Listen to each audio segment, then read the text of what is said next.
Hello,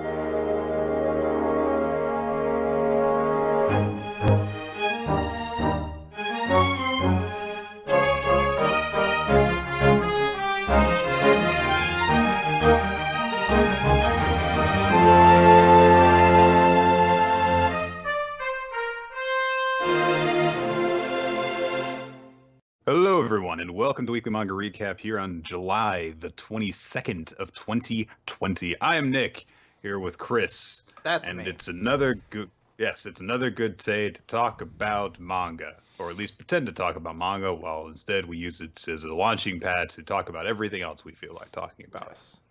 I do need to apologize, Nick. What's that? Last week, I was too stoned, which is not a sentence I ever thought I would say in my life. Too Too stoned. I felt real bad afterwards because I feel like I didn't talk at all. I feel like Nick had to do everything. And I need to just properly explain that Hurricane Sean came to town, which is my cousin Sean, who gave me a day's notice to be like, hey, I'm coming. And I might be there. I might not. Who knows? That's me. I'm wacky. Then he did show up, and he got angry because we weren't there to pick him up at the train station when he asked, because I was like, I never got confirmation you were coming. Every time I asked, you're like, I'm going to be there, or I won't.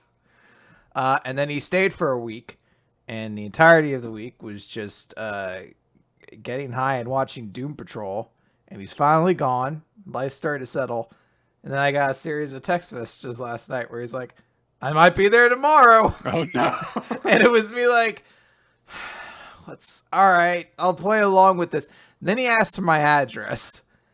And that's when I got really concerned. And look, at any moment, I feel like I'm just in the eye of the storm and Hurricane Sean's about to hit all over again at any moment.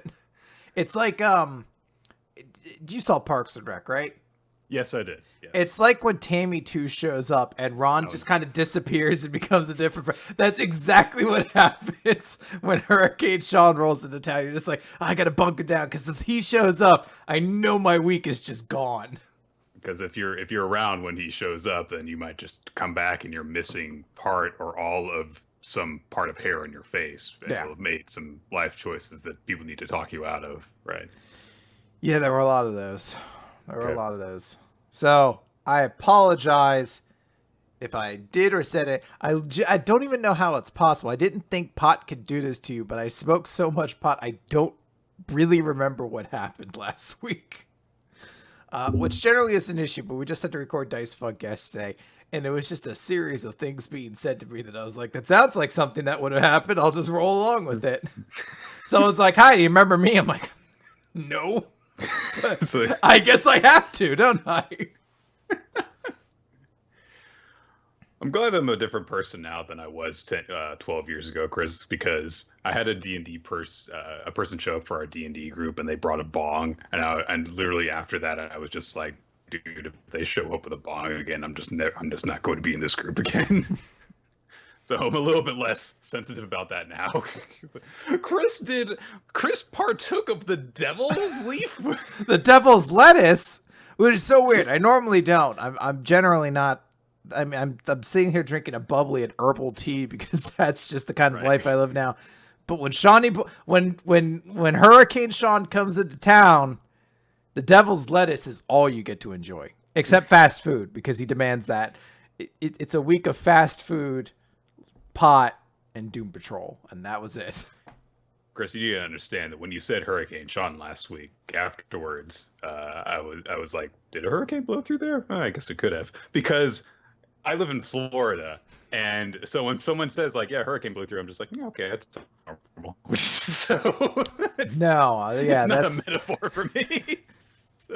I need to properly explain to everyone. I guess, if hurricane blew through, and then you might smoke pot to take the edge off. Yeah, it's a stressful experience, especially if it's a bad one. I didn't hear that there was a really bad storm blowing through Pennsylvania, but it could have happened. Nope, just my deadbeat cousin who had to go home after one too many fights with his girlfriend over the phone. Oh, okay then. But hey, Chris, that's a story for another time.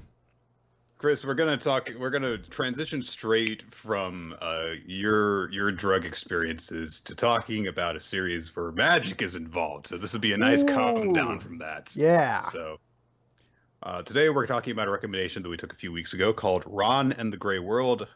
In Japanese, it's called Ran to Hairo no Sekai. It ran from 2008 through 2015 in the seinen magazine Harta, which is a magazine that I don't think we've ever taken a series from before, written by Aki Irie.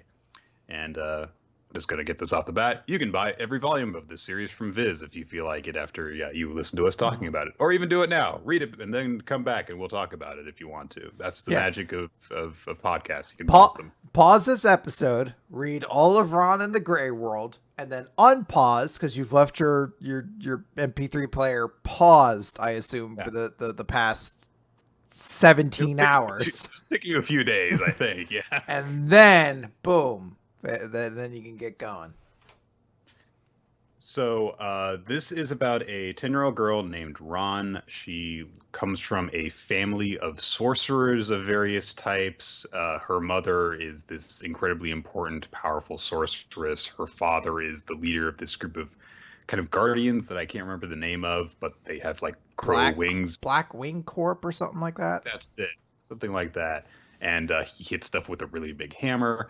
And her brother is this beast magic user who can turn into a wolf, and also he's really physically strong. And Ron doesn't really have any particular thing, but her powers are clearly tied into her emotions.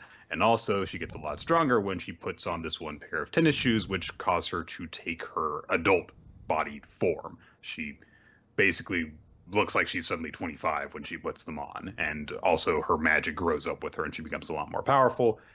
And so the story is about this young witch basically kind of growing up.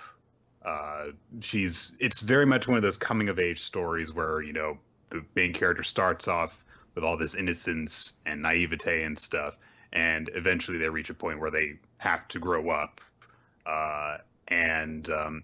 There's a lot of other stuff going on while that's happening, though. And it's a little bit weird to talk about it because you kind of have to make up your own plot synopsis with this series, because it does not, for the first 50% to 2/3, really do anything to say, by the way, this is what's going on. You're just kind of in this world with these characters, seeing how they do things, and you kind of have to fill in the gaps yourself as to why everyone is doing stuff. My least favorite part of the series is when the explanation was given, because I was like, this feels wrong. Like, why am I suddenly being told things now? Yeah, like, come on, guys. You've had such faith in me so far.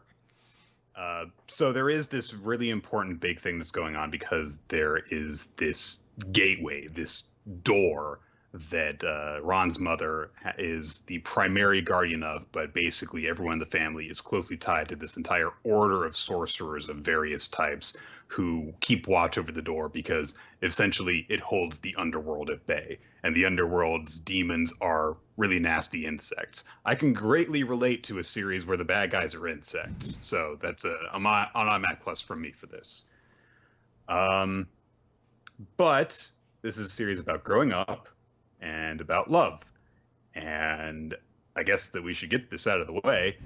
Some of the aspects of that love are very troubling and not good. Ron is 10, but she takes the form of a 25-ish-year-old woman who the series does not shy away from sexualizing at all. It's not an incredibly give the guys the boobies kind of series, but it does not shy away from nudity. And there is a guy that Ron meets named Otaro, who is 29 years old, and he falls in love with her adult form, and he's an asshole. So basically he keeps on putting the moves on this 10-year-old. And eventually the series reveals that he knew that she was 10. Doesn't make things any better when that happens. Oh no, it makes it significantly worse. There's almost like a cosmic goofiness to the idea. He's like, I've fallen in love with this beautiful woman. Like, oh, she's 10. But then after it's revealed he knew she was 10 all along and he still loves her, you're like, ooh, all right, I need to take a step away from this one for a little bit.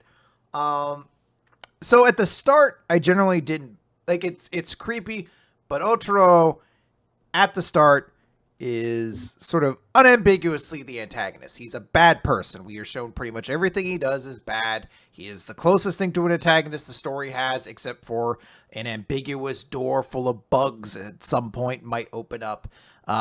So at first, I don't mind it because I'm like, it's gross, but he's the bad guy. He's kind of supposed to be gross, so I can kind of ignore a large part of it. But a very large portion of this series, not to jump right into spoilers, but a large portion of the later series is that Otaro becomes infected by a bug and is going to become like a host for a very bad thing. And Ron is the only person who wants to save him because in her 10-year-old mind, she views this guy as a good person. She believes he's good. She probably even has a crush on him. She says that she loves him. Yeah. It may not be romantic love, but she does love him. Yeah, she's 10 years old. She might not have a full understanding of what all that means, but she definitely has feelings for him and wants to see him okay. And the whole thing kind of becomes a slight redemption story for Otaro, which would have been okay in a way, because I could understand the idea that Ron's a 10-year-old girl. Maybe she would see good in Otaro in a way that the rest of us adults probably wouldn't, because the prejudices we grow up with, that fits the whole theme of the story of growing up. But we are never really shown a good character trait in Otaro before his redemption arc. He really isn't a good person. I don't know what to say. He's very bad. He's a selfish womanizer who uses the fact that he is from a very wealthy family to just get what he wants out of life. It's revealed eventually that the mayor of the town that all this takes place in is his mother. So that definitely plays into why he's so wealthy. He's when we're first introduced to him, basically Ron has used her magic because she wants to try and fly, and because she doesn't have any control over her magic, she accidentally flies to his top floor suite that he lives in, and at the top of this huge fancy hotel building. And when she lands there, Otaro and his butler basically just assume that she's a girl who either snuck in or was a girl that he had a fling with at some point that he forgot about. So they're not surprised at all that she's shown up there. There was a girl that decided to get revenge on him at some point by taking his clothes and throwing them away, so he had to walk home naked, and he gets revenge on her by taking her earrings from her and throwing them away the next time he sees her and stuff. He's, in a way, a very immature person who has that very kind of kid-like way of getting revenge on people. But he is obsessed with Ron and just cannot seem to take the hint, because he keeps on being like, I want to kiss you and hold you and stuff. And Ron's like, stop it! I don't like that. Stop! Don't do that. It makes me mad when you try and do that, even though I like you, And he's just like, oh, but I want to fuck you, basically. Yeah, there's a stretch. So the start of the series, as you mentioned, is kind of just a bunch of random things that kind of show the characters at different powers. You find out Ron can grow into this grown adult woman's body. Her brother Jin can become a wolf person, and actually a pretty cool scene. You find out all these little things. It's just magic and fun. Hey, I'm going to learn to fly. Oh, I have a wacky fun time with my teacher, all that sort of stuff. Then it gets really gross for a bit, because then all the Otaro stuff happens, and he keeps trying to hit on her and get romantic. And there's some pretty skeezy chapters. There's one where all of Jin's friends come by from school, and I feel like she gets stuck going through a portal, and someone pokes her butt. And you're like, I hate this. I don't want this to be. Stop it. And then they introduce 30 characters, and then the plot happens, and then it ends. So it's not like a long series. There's a section that's much worse than everything else, and it's kind of sad because I actually like a lot of the parts around Ron. I actually think it generally does a pretty good job capturing the feeling of magic, and there actually is a really good romance in the series between Ron and a boy her age, Hibi from school, or Mako, I forget which one. Makoto is his first name. She calls him Hibi a lot because their kids, so they use their family names. So she has this relationship with Makoto, and that's like a genuinely kind of charming relationship that is something I highly recommend reading, because I'm like, this was good fun. By the end of the series, you definitely are like, I enjoyed this. It's very sweet puppy love series that is very fairy tale like. They just, they like each other. They start off being, a weird kid and the kid who makes fun of her. They end up becoming friends, and then eventually they end up falling in love when they're like 10 years old, and it's very sweet because it's very hand holding and kissing on the lips, and then you see that they grew up and they're still together. So. Yeah.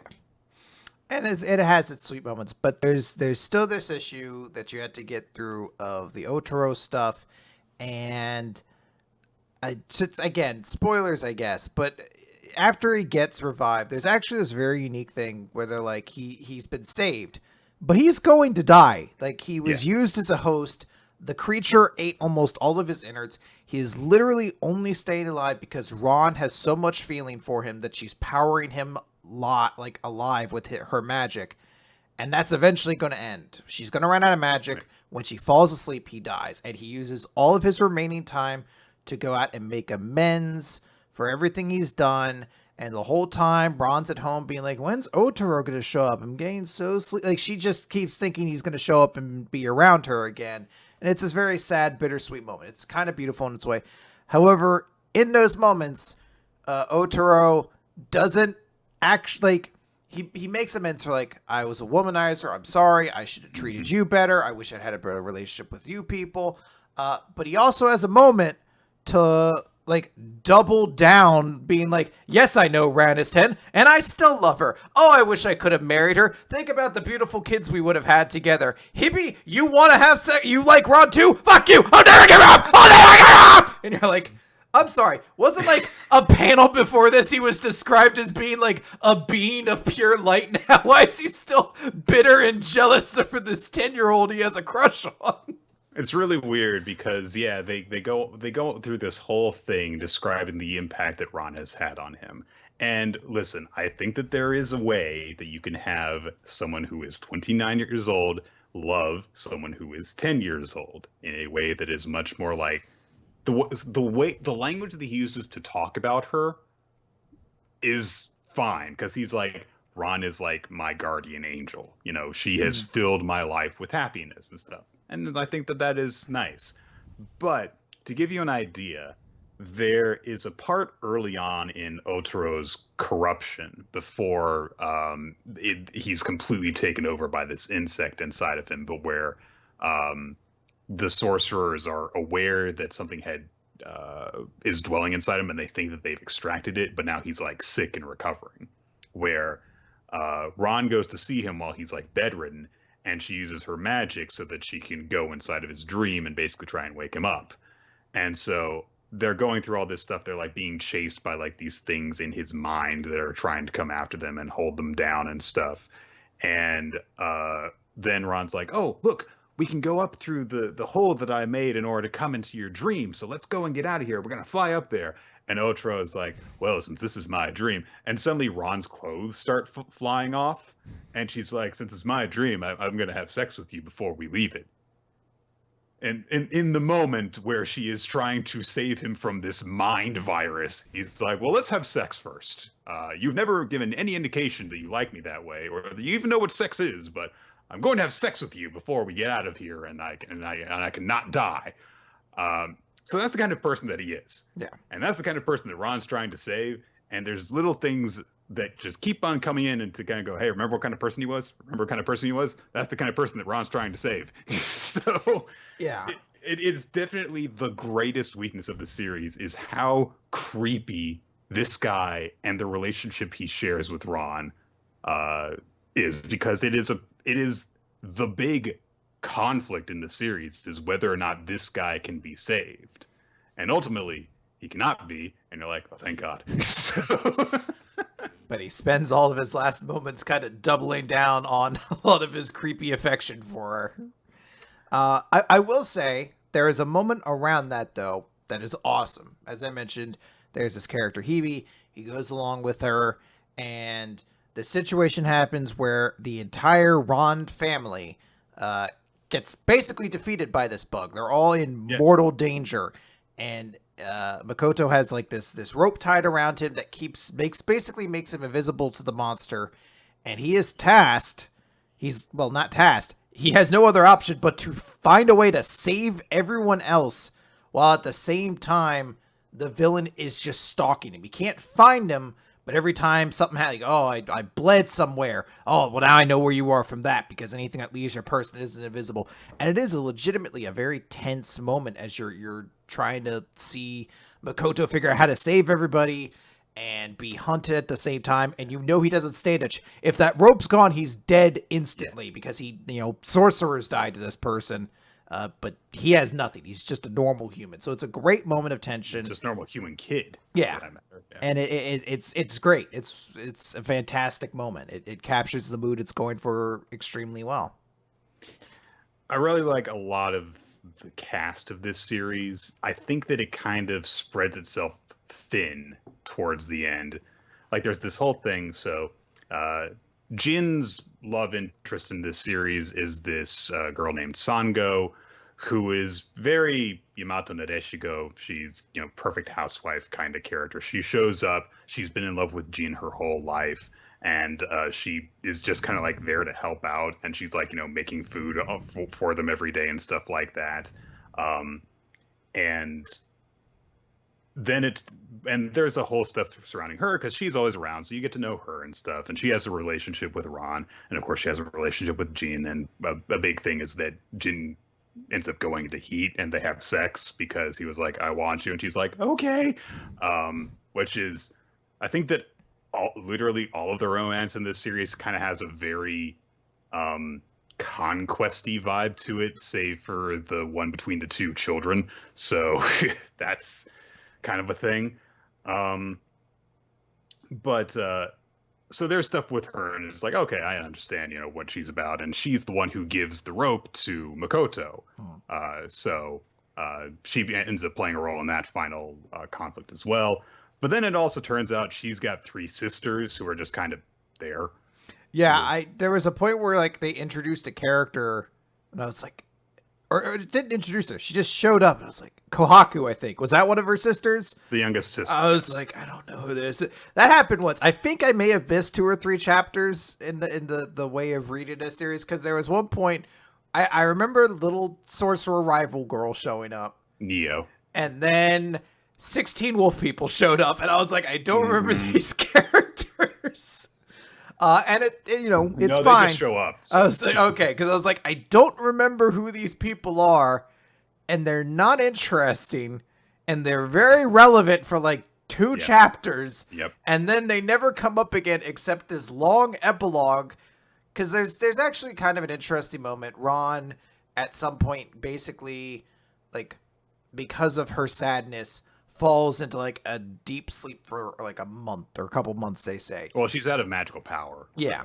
So what happens during that, instead of just being like, here, we're going to fast forward to it, you get a couple like side chapters to show off different characters, and then eventually you get like an epilogue.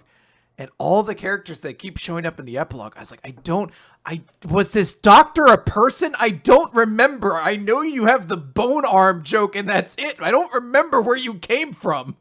He was the guy who tried to operate on Otoro. I remember that, but I was like, are you always at this house? I don't understand. I guess they eventually explain everyone just stays at the house once shit gets real, but I definitely get the impression that if this were a different type of series, like, more of a Naruto kind of series, we would have had more stuff focusing on like, Ron's rivalry, one-sided rivalry with Neo, or, stuff involving Sango's sisters, or some resolution to that one random girl in Jin's class who had a crush on him that stopped showing up like 5 chapters in. It's like, no, Sango's here. She's clearly no longer an option. He should just forget about her, There are definitely some weaknesses to the series beyond just the major one. If it were not the Otro thing, though, I would probably be like gushing about this series because when it does well, it does do very well. The relationship between Ron and Makoto is really nice.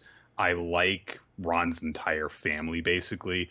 I love Zen, even though he's very, like, a very basic character. He's just kind of like a dad who was, really, apparently really, really cool when he was younger. And so he's idolized by all these sorcerers and stuff. But there's this one moment where Ron is taking magic lessons from a teacher who doesn't know magic, which is a cool twist. Like, there's this teacher who comes to teach her how to use magic, and she's this renowned teacher, but she has no magic herself. But she just knows how to draw it out of people, and she's broken it down to like a science and like the way magic flows through the body, and so she's able to use that in order to help people. But she's teaching Ron how to use magic, and she's like, okay, make the water in this cup boil. And Ron's trying to do it, and she keeps on making other water boil until eventually, like, she boils like all the water around the city except the water in this cup, basically. And so there's this point where she boils the water in the bathroom while Zen is trying to take a bath, and he's like, "If you're boiling, what's happening? Why is my bathtub boiling?" And Ron's like, "I'm sorry." "Oh, it was you? It's okay. It's fine. It's fine that you did that." And then the teacher is like, "Are you sure it's okay?" And he's like, "Oh no, my pond, my fish, my turtles." And he just hits things with a hammer. He's cool. So that's actually a pretty dope moment with the hammer too. Are you talking where he about basically nukes the town? Yeah, it's like it's everything with it's the just hammer. a supremely cool moment. I feel like I'm right alongside you where I'm like I want to talk more about how much I really like this series and about how there are so many elements of it that I think are really good. But the Otaro problem, as it were, is a pretty big thing to get over. I made sort of a small note to the Discord. I was like, is it possible, guys, that we could just mark series that are going to include a relationship between a child and an adult to just stop? Like, just to mark it so we know ahead of time. Because I actually like Ron in the Grey World. I came away with it with more on my mind than that. But it was another one where I get like 4 chapters into it, you're like, oh god, it's not going to be about this, is it? And it's about it for a good bit. About it. Yeah. So it is the major plot element. I mean, like, that whole relationship is in fact key to the tale of how Ron grows up, basically, because after that experience, basically, to break down the way that the series is kind of laid out, I split it in my mind into like 3 parts. Part 1 is just kind of preamble, where you just kind of have a lot of like day in the life kind of chapters.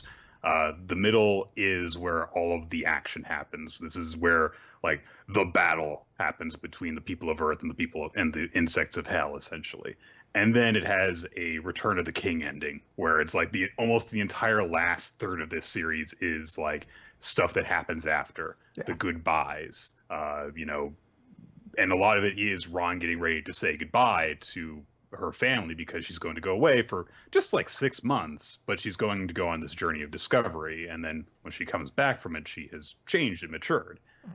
And seemingly the big thing that makes her decide to go on that journey is the fact that she fell in love, apparently, for the first time, and that person died, and it broke her of that idea that she, if she just tried really hard, could save him, because she was the only one who believed it.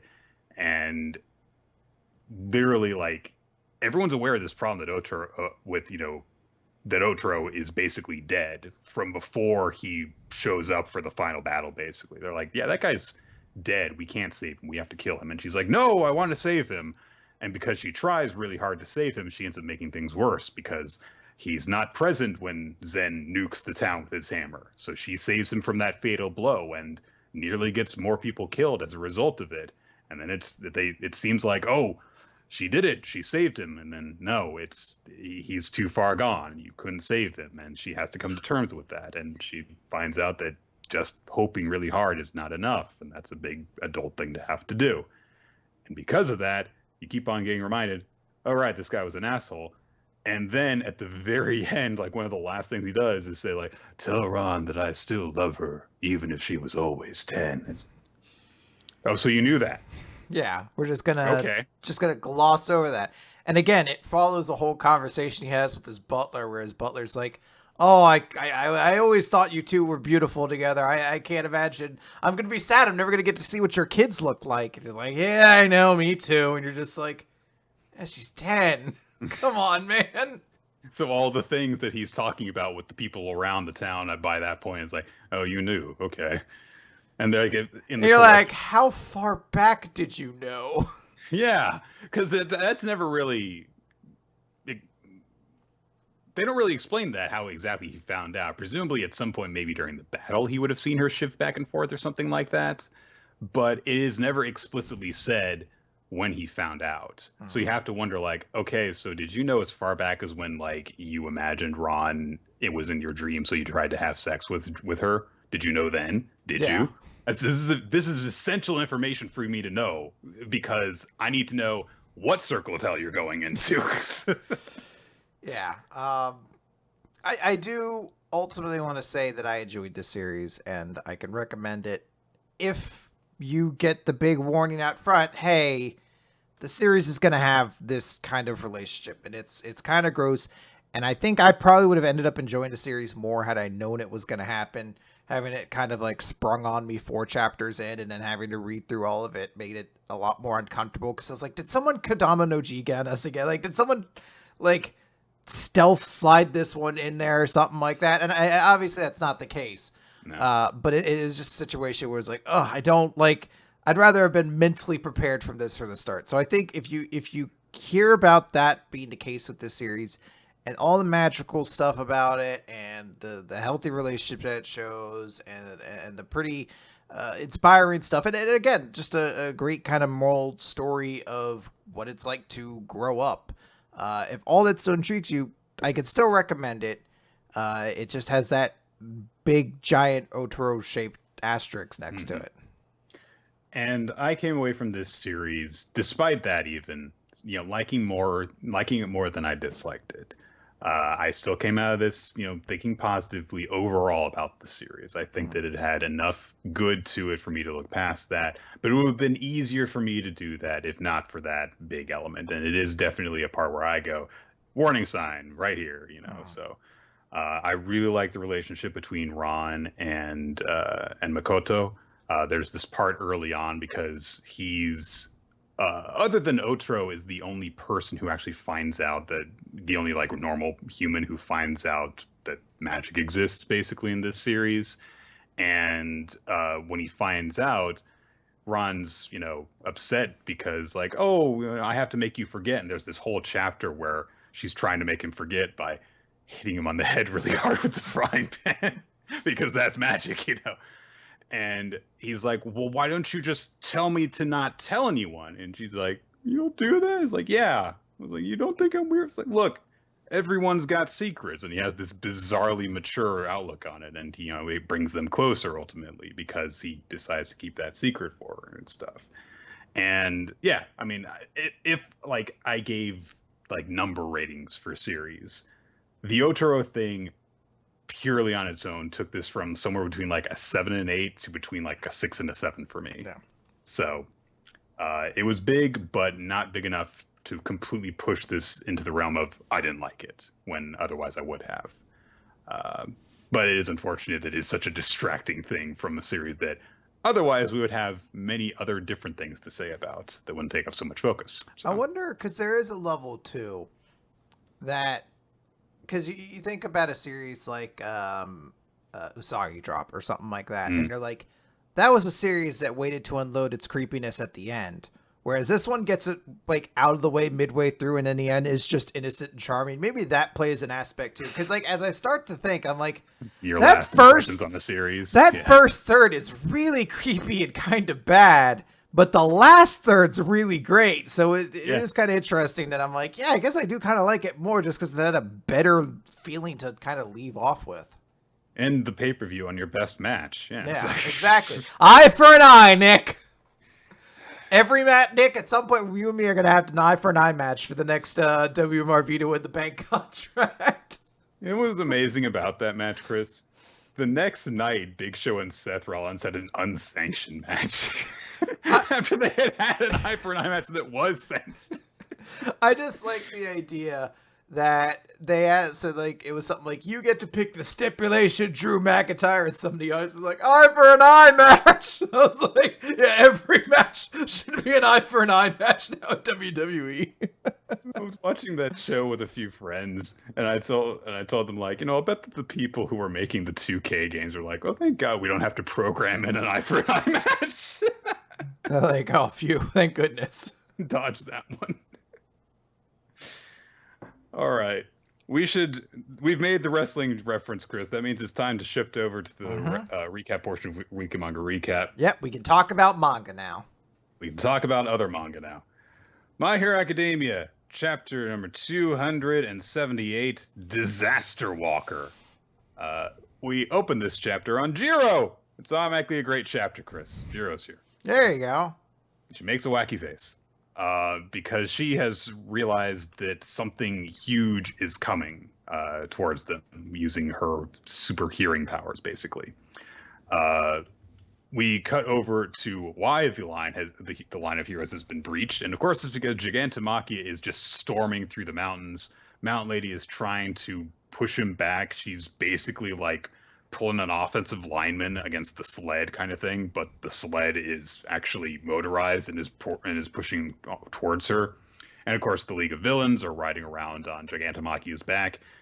Seems like every surviving member is riding with him, along with Skeptic. So, and as a result of their presence there, that's also making it difficult for people to stop Gigantomachia, as we find out later. We also see that what's their face? Ice person in Arca. Getten, yes. They are also floating around with ice and stuff. Cementos has teeth. We didn't know that before. Cementos has teeth because he summons this big old thing of concrete to counter Getten. Edgeshot, meanwhile, is fighting with Redestro.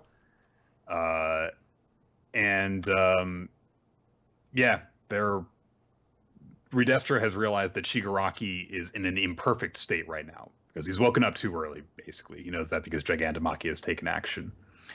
Kamui Woods and Midnight are racing to try and help out Mount Lady, and Gigantomachia, I'm not sure exactly what he does, but he grabs her by the leg and just, you're out of my way now, and is trying to directly reach Shigaraki. Midnight tells Kami Woods to stay focused because there's a ship tease moment because he calls out Mount Lady's real name, but that makes sense because they're teammates. Midnight is trying to put Gigantomachia to sleep. They're like, well, if we can't outpower him, then we'll do this. It's a good idea. Too bad Dobby's there. He launches fire at them to try and stop that. And Mr. Compress helps out as well. Midnight makes one last desperate effort, jumping away from the flames to try and stop this, but Mr. Compress unleashes some slab of concrete and metal and stuff that he had shrunk down.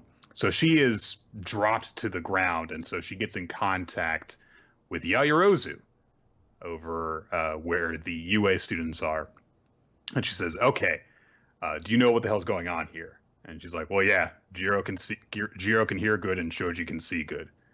So Midnight says, we need to put this guy to sleep. So get on his back and apply the sleeper hold, like Dolph Ziggler. But, don't actually, just get thrown off because you apply it in a way that looks really impressive but doesn't make any sense to apply it. Anyway. So... No, Nick, we can't do more wrestling references. We've reached a critical mass within the first 30 minutes. No. So... Minai instructs her this way, and she's like, okay, get the sedative to the hero, make some sedative, and then get it to the heroes, and, I trust your judgment. And we get a callback, Chris, to that one really unimpressive class versus class bout, where Yaoyorozu did the whole, here are some supplies, thing. And where Midnight specifically had said, Yaoyorozu will make a fine leader someday. So she says, I trust your judgment. And then they lose contact somehow. I think it's because some random villain ends up happening upon her while she's in the woods. I guess that's who that's supposed to be. He has a skull mask, so I guess that's a bad guy. Anyway. No, that's Skullmask McJohnson, who's he's a good guy. Of the McJohnson clan. Yeah. Oh, those various villains. Yeah. No, they're the good guys now. They were evil. They had lunch though. Now they're not feeling so cranky. Now they're good guys again. So they're bad guys before lunch. It was a really long, drawn out Snickers commercial. It's basically, they're like, Skullface, you're hangry when you don't get something to eat. Have a Snickers. And he's like, I guess I shan't drop this bus into the ocean after all. And then he stopped a mugging or something like that. And I'm like, there you go. Don't skip lunch. Yeah, you're not you when you're hungry. So people are wondering what the hell that was all about, although what Midnight said sounds pretty obvious and straightforward to me, but maybe they're just so shocked by the idea that they have to take separate action on this. So Yaoyorozu is trying to think about what to do. Meanwhile, stuff is getting set like on fire. Trees are getting run over and stuff, and so people are like, "What's the plan? What do we do? What do we do?" And finally, she starts issuing out commands to people. She tells Earphone Jack and Tentacle to give her data based on what they can sense. Yes. Is that Soji's name? Is Tentacle? That's so stupid. There are some really weird names among Class 1A. I'm just saying. Tentacle. Probably the best one is Red Riot. Like, that's a nice, straightforward name. It's like, all right, I can see the superhero being named that. And then there's, like, Pinky. I mean, I guess you're pink. Yes. Yeah. Tentacle! I think Minetta's is Grape Rush, which is like, all right. I don't like that one. So, the Grapeler. There you go. That's better. That's a better comic book name. It's a lame name, but it's better. So, anyway, Captain Grape stuff. I like titties. Okay, so that's his character. So, she also refers to Mudman, the guy from Class 1B, saying, "We need your power as well, and everyone prepare for action." And Earphone Jack proclaims, "He's got to be here in 10 seconds. But the second effort, Chris, by Mount Lady. She has launched herself back after getting cast aside and is basically just like the cornerback trying to tackle the fullback. You wrapped around the leg. No, I won't let you score." So she's trying to do that. And because of that, Gigantomachia's progress is being slowed a little bit, which means that they have a little bit more time to prepare. Yaoyorozu has these canisters emerge from her body, passes them out to the other people. And she starts to say, like, "Hey guys, like we were taught to not turn our backs to the enemy, so I'm gonna fight, and you guys, But Kaminary's like, "Hey, don't worry about it. We're here. We're on the scene. We got the costumes. That makes us heroes." And so Yaoyorozu proclaims, "Prepare to engage the enemy." So not an especially great chapter on its own, but I am excited to see where this goes. Are these, secondary characters even in the class going to be able to do anything against this moving mountain who has not shown any weakness so far, even when he's been attacked by the villains of the series? So I do like this chapter. I like that it shows this emphasis on Yaoyorozu and tries to really kind of give some more emphasis to why she got that big focus on a losing effort during the class wars. And I'm very interested to see what she can do here. I really would like that character to be a supreme, to be like the Shikamaru of this sort of series, who is like kind of quiet and stealthily a very clever member of the group and one of the most respected people of it, despite never being like one of the three big ones or whatever. So I have high hopes for this, and I'm looking forward to it. Yeah. And there's a lot of dark horse favorites in that little group that she's in right now, because Ashido's there, Kirishima is there. So hey, who knows what the hell's going to happen with that kind of group. So you never know. All right, we're going to move on from there to Actage. It is scene 121, another step. So they're still trying to go over this part with Satsuki, trying to get her to get into this mindset of this poor girl who grew up in the 40s when she is a famous girl who grew up in the 2020s. We'll see how that goes. Well, 2010s, I guess, if she's 8. But anyway, um, so they have her read that one important line again, where she realizes that a studio is going to be made in their town. So she reads that part again, and Kay says, "Okay, well that's enough for today." Which Satsuki is like, "Well, but we've barely read any of the script." But Kay says, "We do want to establish a feel for the lines, but there are more important things. First, knowing yourself." And so she has Satsuki do a little exercise writing in her notebook about her, who am I? Who is Satsuki Meino? And so she writes down like, "I'm not a chrysalis, I'm a butterfly. Cute, cute. A rare beauty who appears once every 10,000 years. She's smart too and has the best grades in her class." And she's like, "I'm done. Is that enough?" And Ren's like, "I like this. I like this kid. She's got an ego. It's great." But Kay says, "No, we need to fill this whole book." And Satsuki is like, "Well, what do we do, though? I mean, like, it seems like there's some more important things to do here. That studio was this place of awe and admiration. I've just always been cute and gotten acting at a young age, so I have never experienced that kind of admiration." So, Kay says, "Yeah, you're not ready to, establish that kind of sense. You're not ready to have in mind that thing to draw from. So, but if we fill out this notebook and keep on thinking of things, then that will allow you to understand yourself more." I mean, Kay ends up being right, but so I'm not going to question her logic here, but she knows best. So, Satsuki's like, "Okay, I'll do it." And so Kay declares, "Let's go have some fun." So they go and do the least fun thing you can possibly do, Chris. They go fishing. And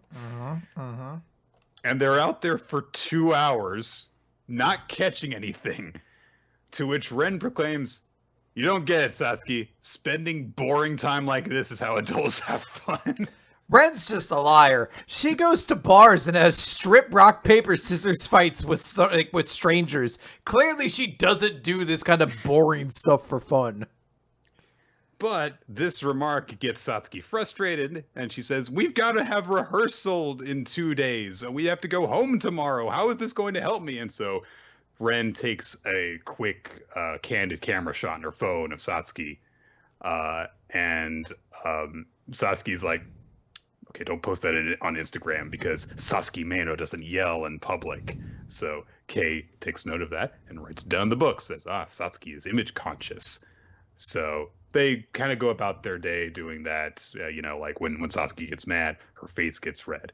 Satsuki hates walking. She prefers riding in the car. She doesn't like caterpillars, but chrysalises are okay, and I like butterflies. And, they just kind of go about their day, and Satsuki is basically just taking more mind of herself as they're going around just living in this town, basically doing rural tourist shit, basically. So at the end of the day, they're at the beach and they're staring at the ocean. And Satsuki's like, "Oh, that was the first time that I got to eat raw shirasu." "What was the point of this?" She stands up and shouts at the sky and stuff. So she doesn't think that she has gotten any closer to Manami, and she says, "The more I write about myself, the more I see that I'm completely unlike her." And Ren's like, "Huh, well, you're really dedicated, Satsuki." And Kay's like, "Write that down. She's very dedicated." And Satsuki's just getting more and more pissed off about this. And she's like, "Look, I wouldn't normally be allowed to do this kind of thing without having like a parent around, but because it was for such an important role and because my mom was busy, I managed to persuade her, and I want this to work." But Kay just says, "Look, we're another step closer." Satsuki gets mad again. She bites Kay's arm and stalks off. Kay says, "Well, she hates me now." But Ren says, "Well, does she? Because all day today, she went along with what you told her, so she trusts you." And we cut to later that night. They're all sleeping, except for Satsuki, who I think wakes up, but the way that she wakes up makes me think that she was never asleep and she was just shutting her eyes and trying and failing. So she gets out of bed and goes outside, and she looks at some of the, stuff that they recorded that day. And she says to herself, no matter how many times I watch it, she's beautiful. She's actually watching the commercial that they shot before with the soda and stuff. And she's like, why do I think that she's beautiful when she made herself all sweaty and yucky and stuff? And then she thinks, how can I be more like Yonagi? And Kei is a ninja, and she shows up like, you want to be like me? What were you watching? But Satsuki is like, leave me alone. Good night. But Kei sends her over a video that she recorded while she was watching her before she revealed her presence. And she's like, yeah, I took a profile shot of you. And once a friend of mine decided he wanted to make a movie about me after just staring at my profile. And Satsuki's like, are you bragging about yourself? And Kei's like, look, just look at it.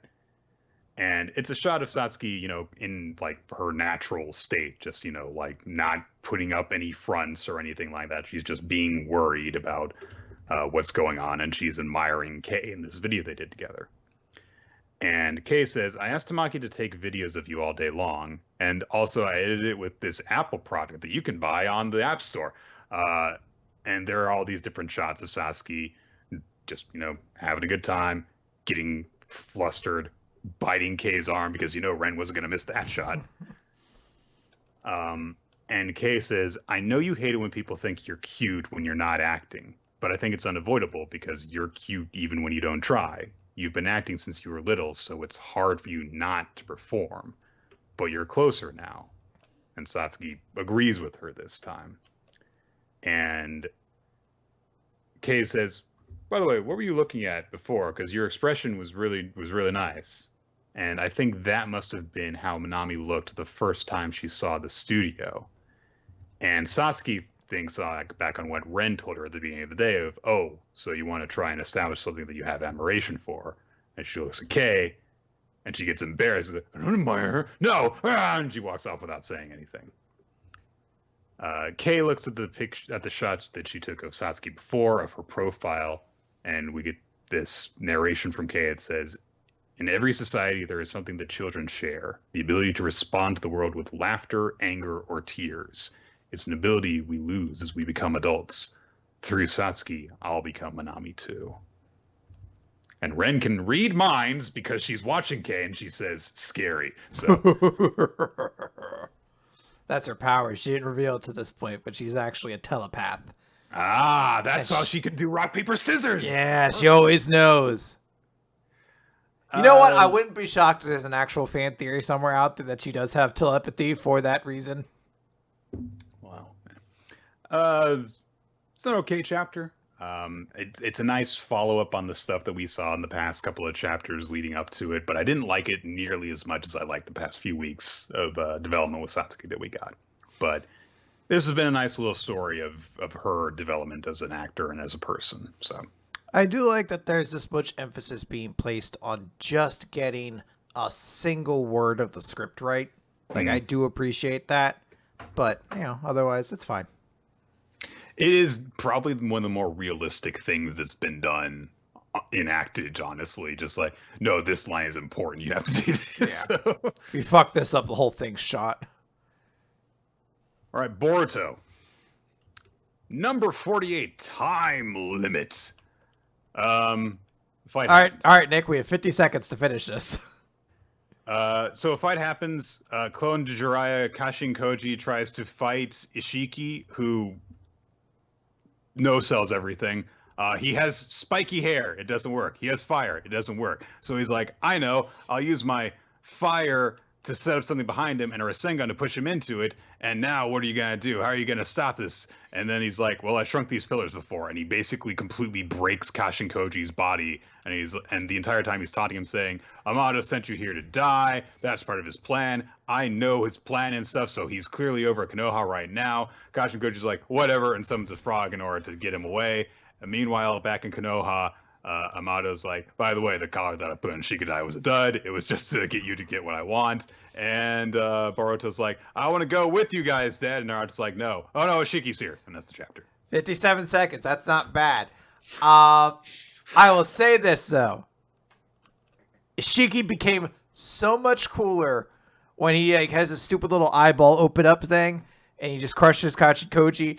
And he takes that moment to, also bamf a coat and a glass of wine into existence. He's like, yes, now you The most memorable part of the chapter, yes. Now you understand exactly how hopeless you are. And he smashes the glasses like, oh man, I want this guy to just be a wrestling villain.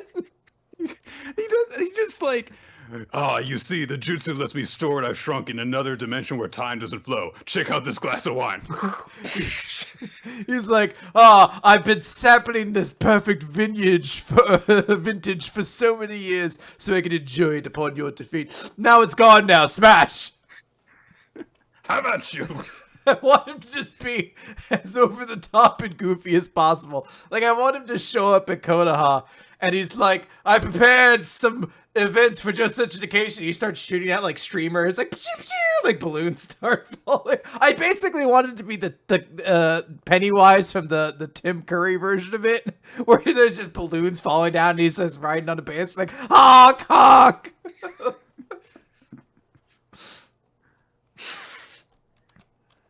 Great insight into that Boruto chapter, Chris. Yeah, all right, we're done. It's a fine chapter. I'm sort of excited. All right. I remember the first time that I read it, I was like, oh, there's a Boruto chapter this week, and I flipped through it, flip. Kashin Koji's getting his ass kicked. Amato's talking, flip. He crushed him. He's got a wine glass. He's dead. No, he's not. Summoned a frog, flip. Shiki's here, so, yeah. Yeah, so, all right. We're going to have 2 chapters now to talk about with Eden Zero. Unfortunately, Eden Zero on Crunchyroll still does not work. So the only way we found... Crunchyroll in general's, their manga reader in browser does not work right now. Yeah, so. I wonder if it's because it's based on Flash, which nobody uses anymore. So you're going to see me looking at my phone. I apologize that is considered rude to some people, but it is literally the only way to read these chapters. So we're going to start with chapter 102, Time to Say Goodbye. Which basically is 2 things. It's all about Ziggy trying to pull Pino over to him and say, hey, you belong to me. I'm now overriding your programming. Delete all memories, related to that. Transfer command rights to me. And she's like, now rebooting systems. And everyone's like, no, don't do that. So he smashes the ground. Everyone gets saved. Shiki's like, no, don't do this, Pino. You have to make up your own mind. You have a heart. And she cries. And then she's like, nope, I don't want to. So Ziggy's like, fine, then you shall die too. And he flies away into a spaceship. Okay, fine then. Yeah. The Eden Zero shows up to save everybody because the planet's being destroyed. Or at least the town that they're in is being destroyed by the gravity. And then they're like, holy shit, what's that? The Eden's One. I've never heard of that before. Connor introduces himself saying, hey, this is the Eden's One. Yeah, Rebecca has this whole big moment of being like, well, Captain Connor, what's he doing on the Eden's One? And Ziggy's like, the Zero was merely a prototype. Everything here has been replaced by the better Eden's One, including the real 4 demon stars or whatever. And we see 4 new characters, so we find out next chapter is Brigadine, Killer, Wizard, and Clown, I think is their name. Which, to be fair, is the naming scheme generally for the current 4 shining stars, so it's okay. I do like how it went from I actually really like Killer because he's this little robot with like a screen for a face, and he talks like a robot while also delivering heavy owns to people. He's like, lack of sufficient strength confirmed. They are less than bugs. Oh! So there's like a whole moment. Engaging air horn.mp3. So that's basically all that happens in chapter 102. There's a little showdown at the end with Shiki and Ziggy. But moving on to chapter 103, Clash of the Cosmos, the chapter everyone's excited for. So Eden Zero's kind of in a bad spot right now because the Eden's One's pointing its giant like piranha-shaped cannon straight at them. And everyone's like, hey, why are you doing this? Ziggy, you created us. You told us about love and peace and blah, blah, blah, blah, blah. And he's just like, nope, I'm all about evil robot superiority and killing everyone else who doesn't agree. And they yell at Connor a lot because it seems like there's still some good to Connor. He's trying to be like, hey, look, I don't really want to open fire on them. There's mostly just women and children on that ship. And Ziggy's like, shut the fuck up and do it. He starts doing it. So they're getting their shit pushed in. There's too much power being used against them. The Eden's one is too fast. Connor is just a superior pilot, so he's able to kind of keep the chase on even as they're trying to make these big escape moves.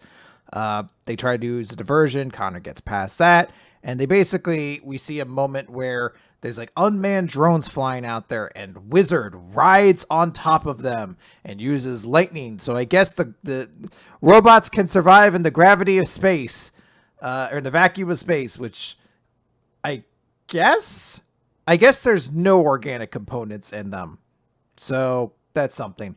And then he just destroys all like their defenses, basically. He uses divine lightning, just blows it all up. So he's clearly going to be the person that Witch is going to fight. Makes a lot of sense. They're like, hey, our ship's taking too much damage. Connor's even like, this is the end of you. You're in the range of our main cannon.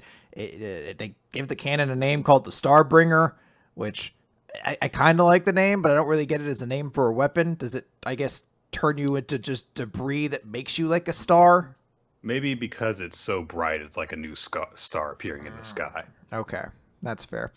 They're like, shit, we're done for. But then there's even a moment where Rebecca rips off her boot and it's just like, please, cat leap powers activate. So I do appreciate that there's a moment of showing that power isn't like an easily activatable thing. But then who should show up but the Skull Fairy and Captain Elsie Crimson? What? Hey, everyone's like, what's she doing here? Oh, that's Elsie Crimson. She's one of the Eration 6. Weiss refers to her as my hero, so she's famous on top of being the best captain and the cool person. So, there's a moment where Ziggy's like, all right, we have to withdraw because we can't escape her unscathed. Not at our present stage, anyway. So they leave, and the chapter ends with Elsie. I'm just gonna call her Elsa, probably. Or Urza. It's just gonna end with her being like, "Hey, I need on your ship. I need to talk to you about Ziggy." So a big part of this newer chapter is just, I will sum it up thusly. Let me get, let's take this and we'll also take this.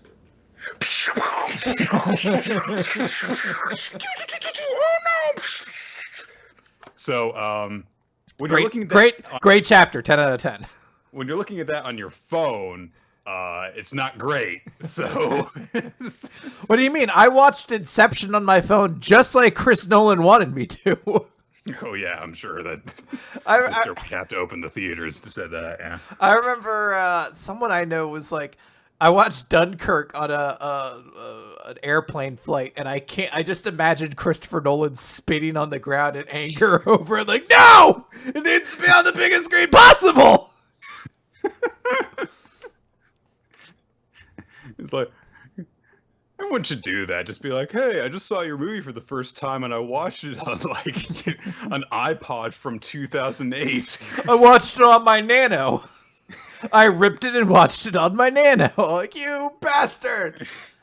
Honestly, I would probably not mind this chapter if it wasn't for Hero shoehorning in Elsie again. And and she's also a member of the Eration 6. And I'm like, I hated Urza in Fairy Tail. I don't want her in this one too.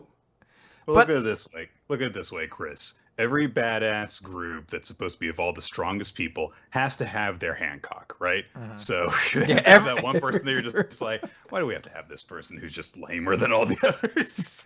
I will state, though, for the record, I do appreciate that the Eration 6 in this universe, at least, actually seems to be like a name given to a bunch of people, similar to like the Warlords in One Piece or things like that, as opposed to being an actual united group. They're all just separate people. So I appreciate that. Doesn't mean she has to be evil. It could be something different. But oh man, it's just Urza Scarlet into Elsie Crimson is just something where you're like, so easy. Just come up with new characters. You draw like 6 fucking chapters a day. Maybe Chris, maybe Fairy Tail was actually another VR simulation like the one that we saw. Oh. And maybe Elsie was playing it. And so her protagonist character, Urza, that's why she was so strong, was because she just over-leveled. So Maybe it's funny. So there's you have a lot of free time when you're one of the Erasion Seiks and you're captaining your own ship. See, so I saw a couple images of the crossover manga that was like Rave Master meets Fairy Tail meets Eden Zero, and there's a Heroes or whatever it's called. It should just be called Heroes. I don't know why I didn't. But it's Rebecca meeting Lucy meeting Ellie, and there's a legitimate moment where like it's a view from above, and you're like, I don't know which one's which, and they're all just talking about how they need to find their own spiky-haired lead protagonist. Like, no, mine has gray hair. Oh, mine's pink. Mine has black hair. You mean like gray? And you're like, I guess he's self-aware of the fact that he just uses the same character designs over and over again. But come on, man. Chris, let's move on to Chainsaw Man. Chapter 78, Snowball Fight. So, yeah, this basically continues that thing that we're going on about last time, where it's like, yeah, Aki thinks that they're having a snowball fight while he's actually shooting bullets. And his reaction to Power being there now that, she's gotten involved in this is, okay, you're on Denji's team. Ha! Throws a snowball. An explosion happens in the real world. And whenever Aki sees someone else come by, he's like, snowball fight! Shooting very destructive bullets, blowing holes in the ground, ripping up the street, sending out these massive explosions that bust down buildings. Of course, we know how strong the Gun Devil is because of that destructive rampage that it went on before arriving at Makima. And it's basically just a montage from there of Aki throwing snowballs, quote unquote, and killing people and blowing up their houses and stuff. A few times Denji does try and stop him, either by attacking him or being like, hey, come on, snap out of it. Dude, don't do this, wake up. But in Aki's fantasy, he goes, I've never had this much fun before. Mom and Dad are always fussing over Tayo. They never pay attention to me. Now my life has finally gotten kind of fun. And he hits Denji with a snowball. In the real world, that causes Denji's guts to explode out of his stomach, and he's lying in a pool of his own blood. Yay!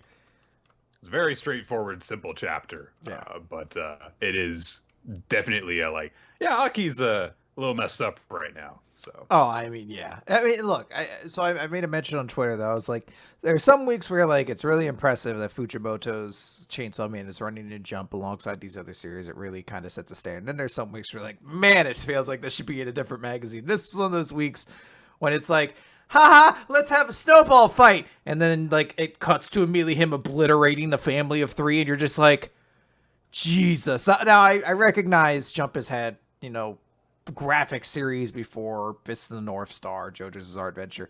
There's just something about like the way Aki is murdering innocent civilians while thinking it's all a giant snowball fight is something where you're like, ooh, just like deep breath. All right, but it's good. It's really, really good. Fujimoto has come up with some just the idea of like, I don't know, Aki thinks it's a giant snowball fight. He's just having fun, and while he's doing it, he's blowing everyone he knows into pieces. So it's crazy. That's another one of the Gun Devil's powers. See, that's what we didn't know about those 3 months, that it doesn't shoot a bullet into their hearts. If you're born in those months, it turns you into pizza if you're born in one of the other 3. So it turns everyone to pizzas. Depending on where you're from actually determines what kind of pizza. If you're in New York, it's pizzeria pizza. Chicago, obviously, it's a deep dish. I think in Florida, they just turn you into a square of Velveeta cheese with some deli meat on top of it. No, if you're in Florida, you get turned into key lime pie for some reason. So. You're just like, this isn't right at all. Still kind of good. A grouper sandwich. This isn't pizza.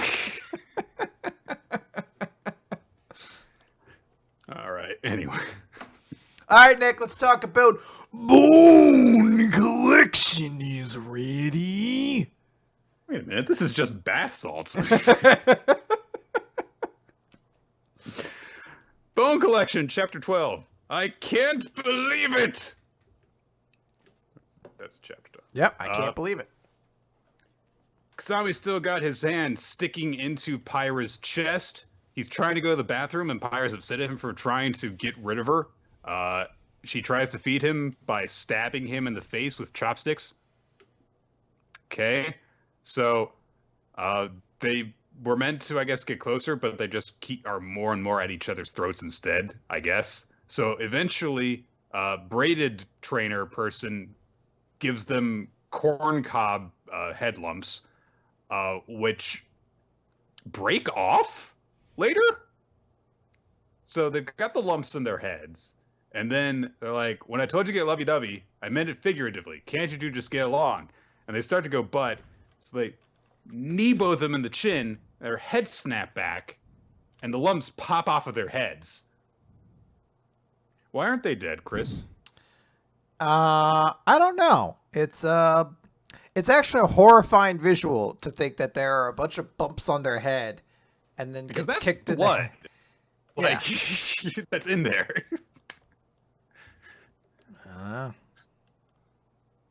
So, yeah. So San, the braided trainer, is like, because you two aren't in sync, your spiritual energy destabilizes whenever you pull it out. The yokai spell is contingent on trust. The more the human yokai's interests align, the bigger the spiritual energy. That's how synchronicity works. Rune and I have the same goal, to exercise the parasitic fox, and because of that, I've been successful in drawing out massive spiritual energy from her. So the reason can be anything, as long as you agree on it. Why do you use the spell? Why do you allow it?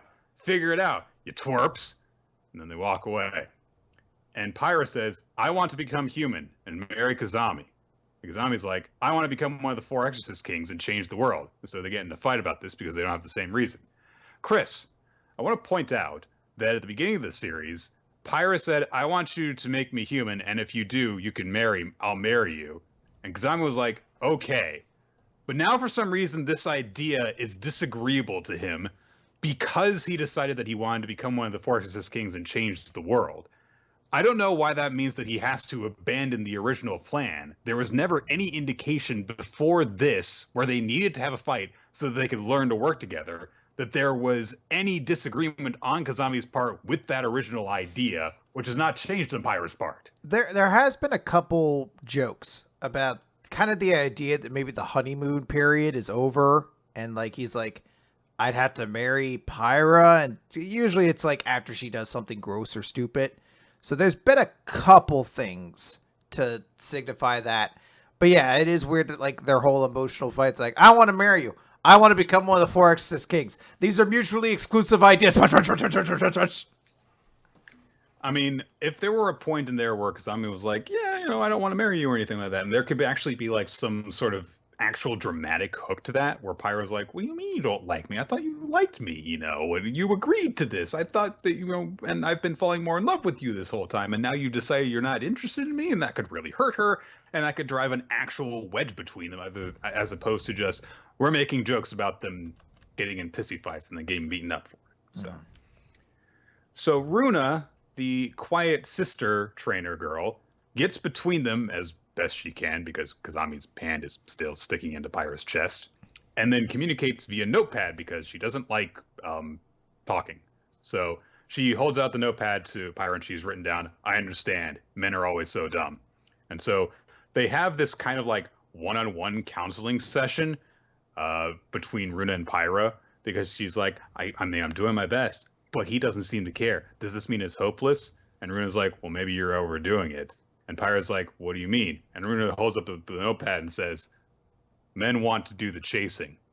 This is a myth, by the way. Some men don't want to be entrusted with that. I'm just saying, mating rituals are bullshit. So that sounds like a pure beta cuck move there, Nick. There you go. Not like me, Chris, the alpha male of WMR, as I'm often referred to as. Well, you don't know, Chris, is that the reason I actually got that Kenny Omega shirt was that I could advertise what kind of a person I am. Oh, you're one of those flippy bullshit people too, are you? That's not what I meant, but okay. Then there's this really, really weird... So this panel that I just mentioned where she holds up the sign and says, men want to do the chasing, and Pyra says, I see. There's a joke where Kazami goes, you guys know I'm right here, don't you? So, one... That's not insulting towards you, saying men like to be the aggressors. That's a generalization. They didn't say anything that bad about you, even if it was about you. B, why does it have this ruler thing on the bottom that is like, by the way, Runa is a girl with the fox. Pyra is an SSS rank yokai. Kazami Jinai is an exorcist. You have to be reminded, Is that a Nick. joke? Is that a joke? Is that a joke? Is it funny? Is it funny? I don't know! This series sucks! Why'd you make me read this? We were meant to 7 pages into chapter 12. We do occasionally need a reintroduction to our characters. Boon collection is ready.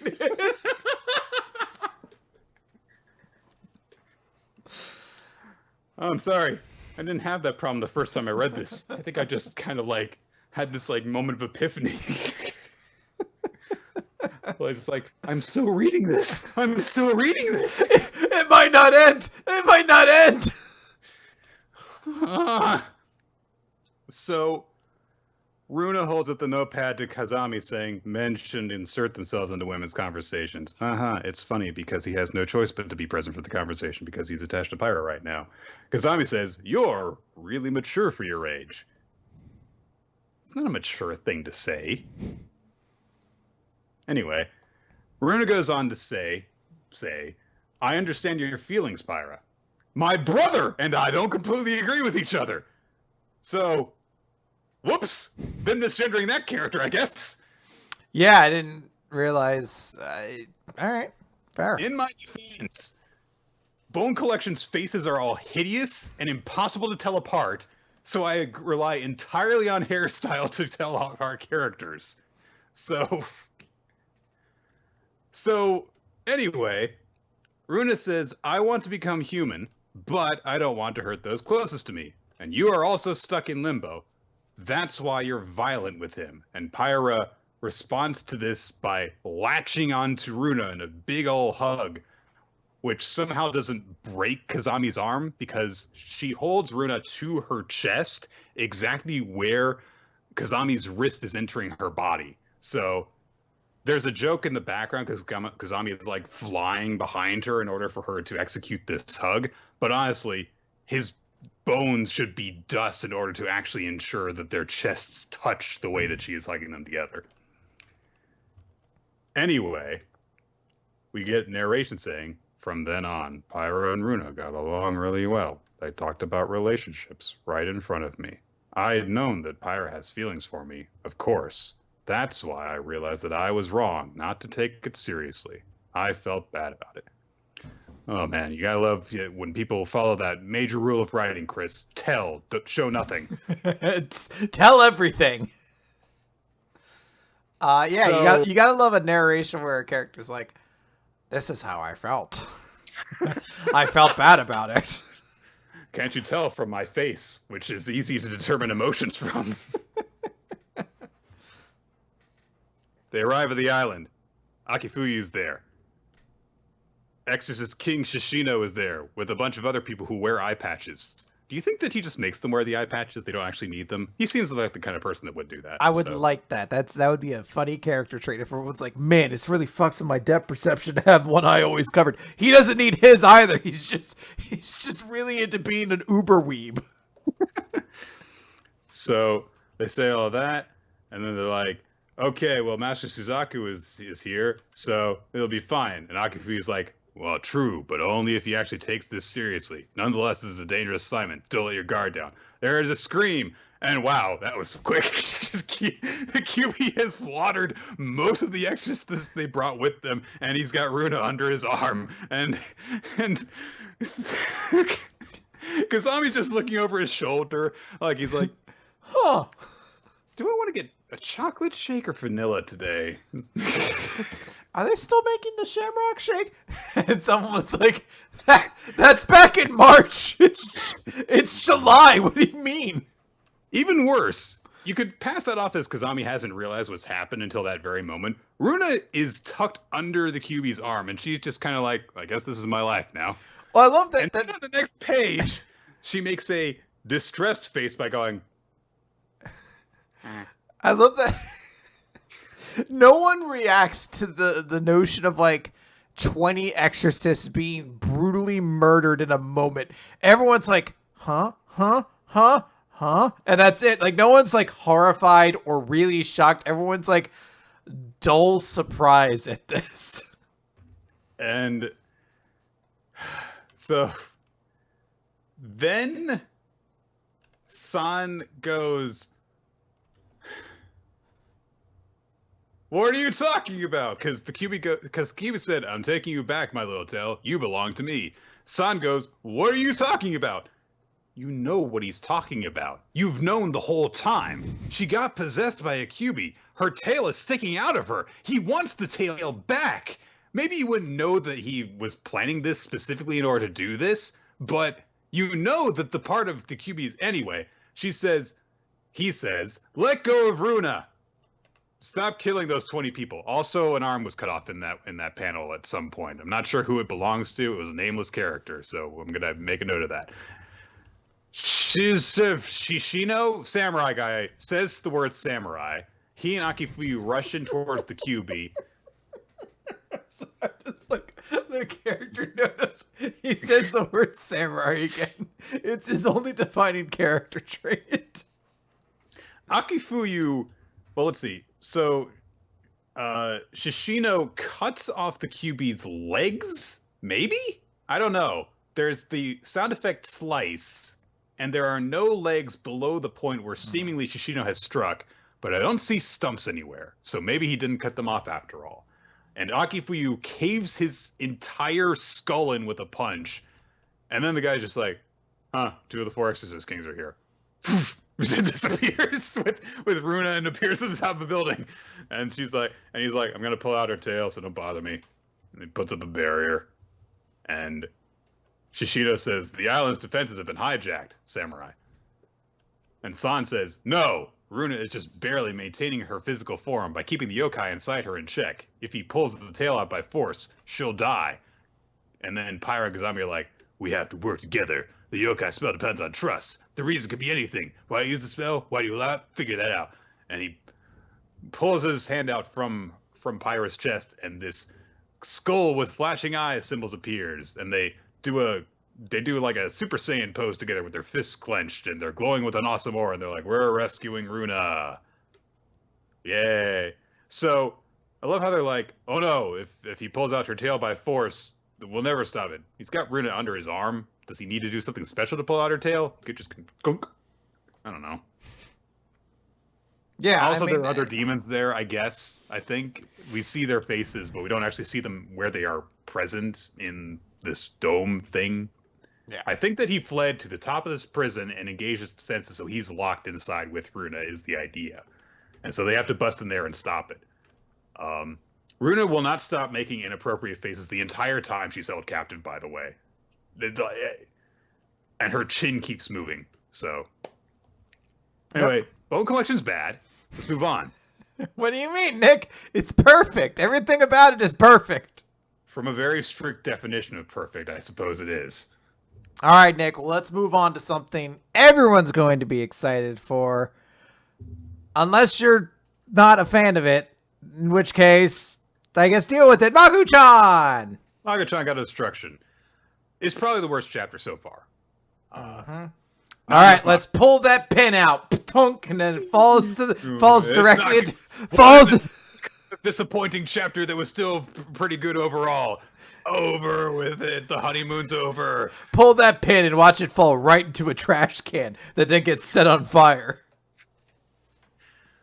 Magu-chan God of Destruction. Chapter 5, Victims Alliance. In this chapter, Ren and Naputaku decide to work together because they both hate Magu and have been forced to become his friends. Naputaku is not doing so great because he's having to search through trash cans for food in order to survive. Ren happens to stumble across him, and Naputaku is like, "I need provisions to best Maga Manuku! Don't interrupt me!" And Ren's like, "Well, I was just gonna go jogging so that I won't lose to him, so get out of there." They're like, "You hate him too? All right then, fine." And they talk about how much they hate him a little bit. They just so much time passes with them ranting about him that we actually do a little bit of a time cut afterwards, and they both realize, like, wait a minute, so we were both forced to sign the book. That means that he is using the grimoire to broaden his influence. And Ren's like, I mean, it's just best friends forever book, but I still don't know about that. But Naputaku says, don't you find it odd? That girl who serves him, this is the Magu-chan of destruction we're talking about. His very existence could be called the ultimate violence. It makes no sense that that lowly, brainless human should be able to live alongside him without fear. And we get a picture of Ruru and Magu hanging out to illustrate this point. And Ruru is going, yuck, yuck, which is probably the best sound effect you could give her.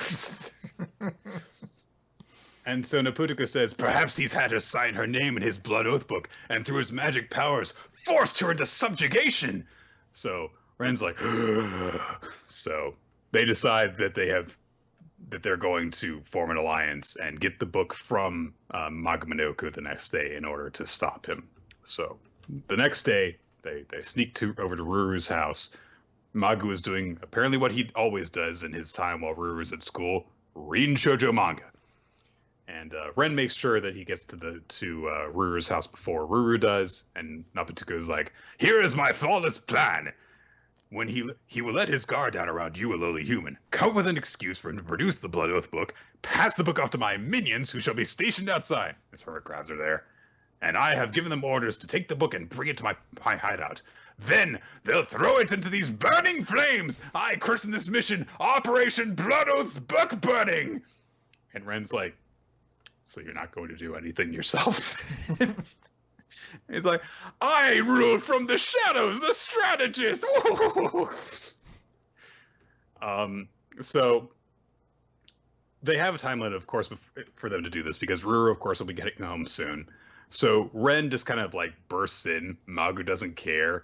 And Ren's like, all right, what am I going to do in order to make sure that he gets the book out? Hey, can I borrow the Best Friends Forever book from you? And Magu's like, why? Because my friend, he said he wants to join your league. And he's like, that's a terrible lie, but maybe it'll work. And Magu's like, you have recruited more followers. Very well. And he starts searching around inside of his void. He's just producing like a flail, a sword of dark energy. He's like, that's the cursed seal of Orichalcos, a deadly blade that wreaks destruction. And Ren's like, where is this coming from? How do your insides work?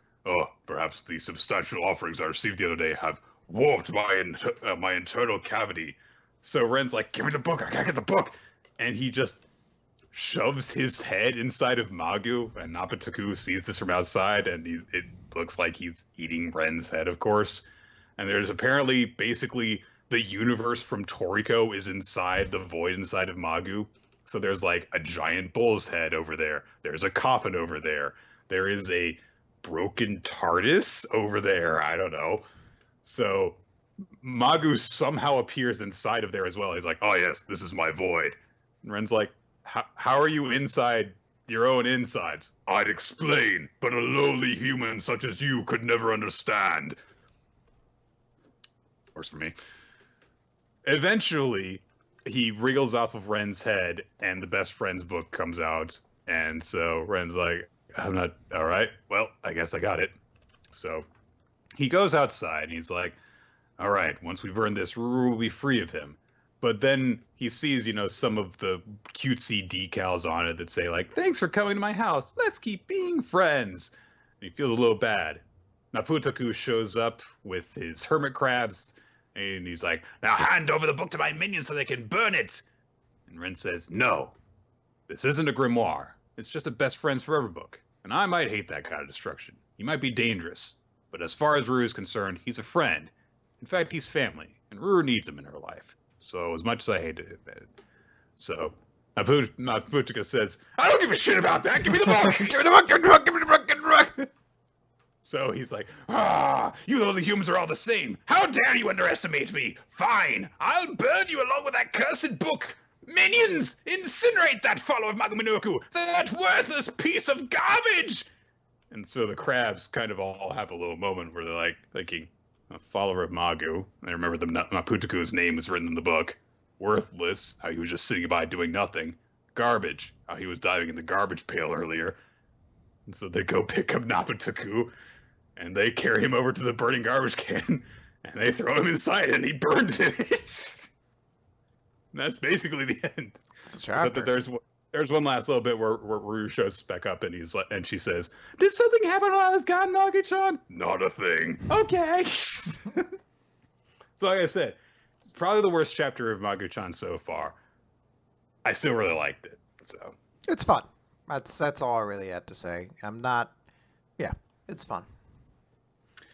So, all right, Mashle. That's it. I cream puffs. I really worried for a second, and I was wrong. So my punishment is pushed off a little further. Yeah. I don't think we've seen this character before, Chris. This bi-colored hair guy. No, it don't immediately ring a bell, but it also makes sense. Last chapter was all about Wahlberg meeting with some magical related person. So this letter, like the start of it's like clearly Wahlberg is sending this person out there. So it makes sense. Wahlberg's sending somebody to help. They have been sent specifically to the doorway that Mash and his friends went through. So they've shown up, and then we cut ahead to the stuff that was established last chapter after we get this color page with the title. Yeah, I was going to say, are we going to cut past the cream puff title page? Which shows all of the main characters eating cream puffs, except for Lance, because he's too cool for that. Cool. He doesn't want... I assume he just like gathers nutrition from like moisture in the ground, like a plant or something like that. Because he's an andalite. He absorbs it while walking. So. Mm-hmm. I do have to wonder, is that how you're supposed to eat a cream puff? I don't think I've ever had one, but do you hold it up to your mouth and like munch on it like that? It seems like as though they're. It does seem as though they are, because each of them have bulging cheeks, so it seems as though they are constantly eating it. Like they're never actually pausing. They're not taking a bite and pausing.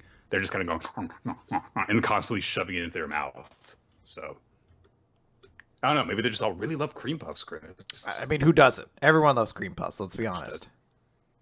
I have to try and have a cream puff. The series is like making me too curious about them. It sucks. I'm always on my fast by the point we get to the manga, so I'm gonna have to like record a video of myself ahead of time eating a cream puff to be like, see, I enjoyed one for Mashle.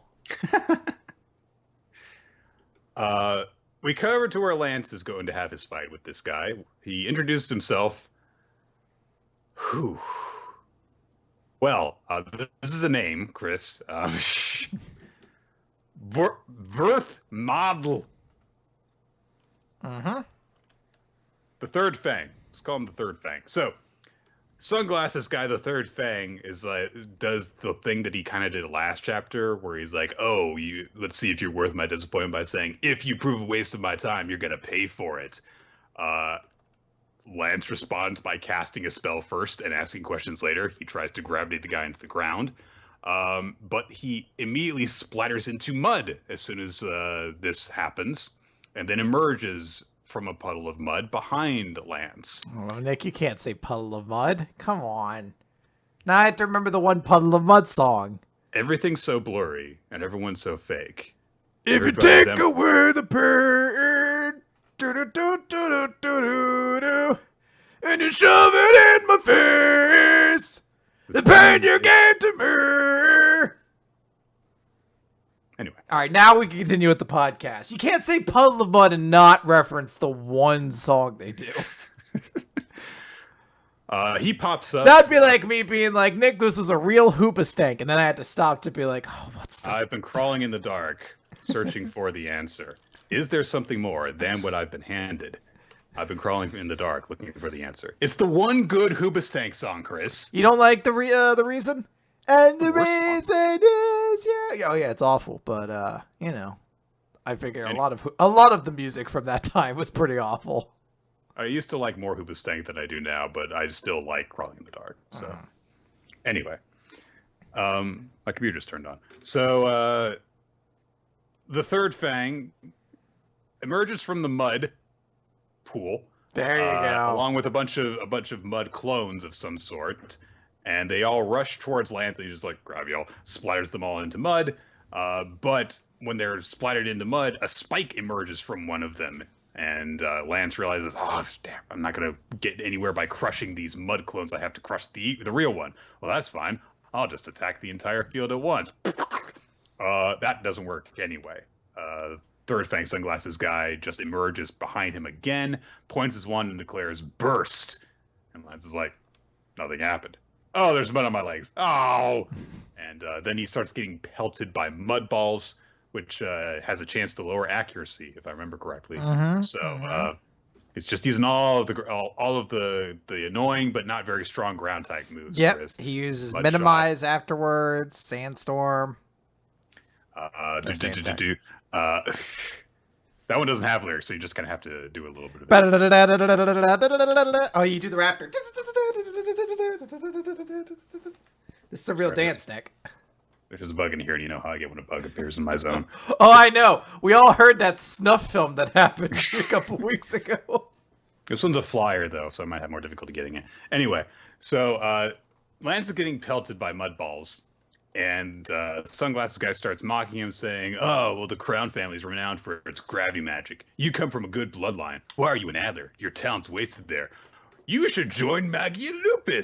Your skills aren't bad. You'd fit in nicely as my underling. But you're stuck in Adler. A magic user of your talents belongs in an environment where you can flourish. Your growth depends on those around you. If you surround yourself with garbage, you'll start to reek.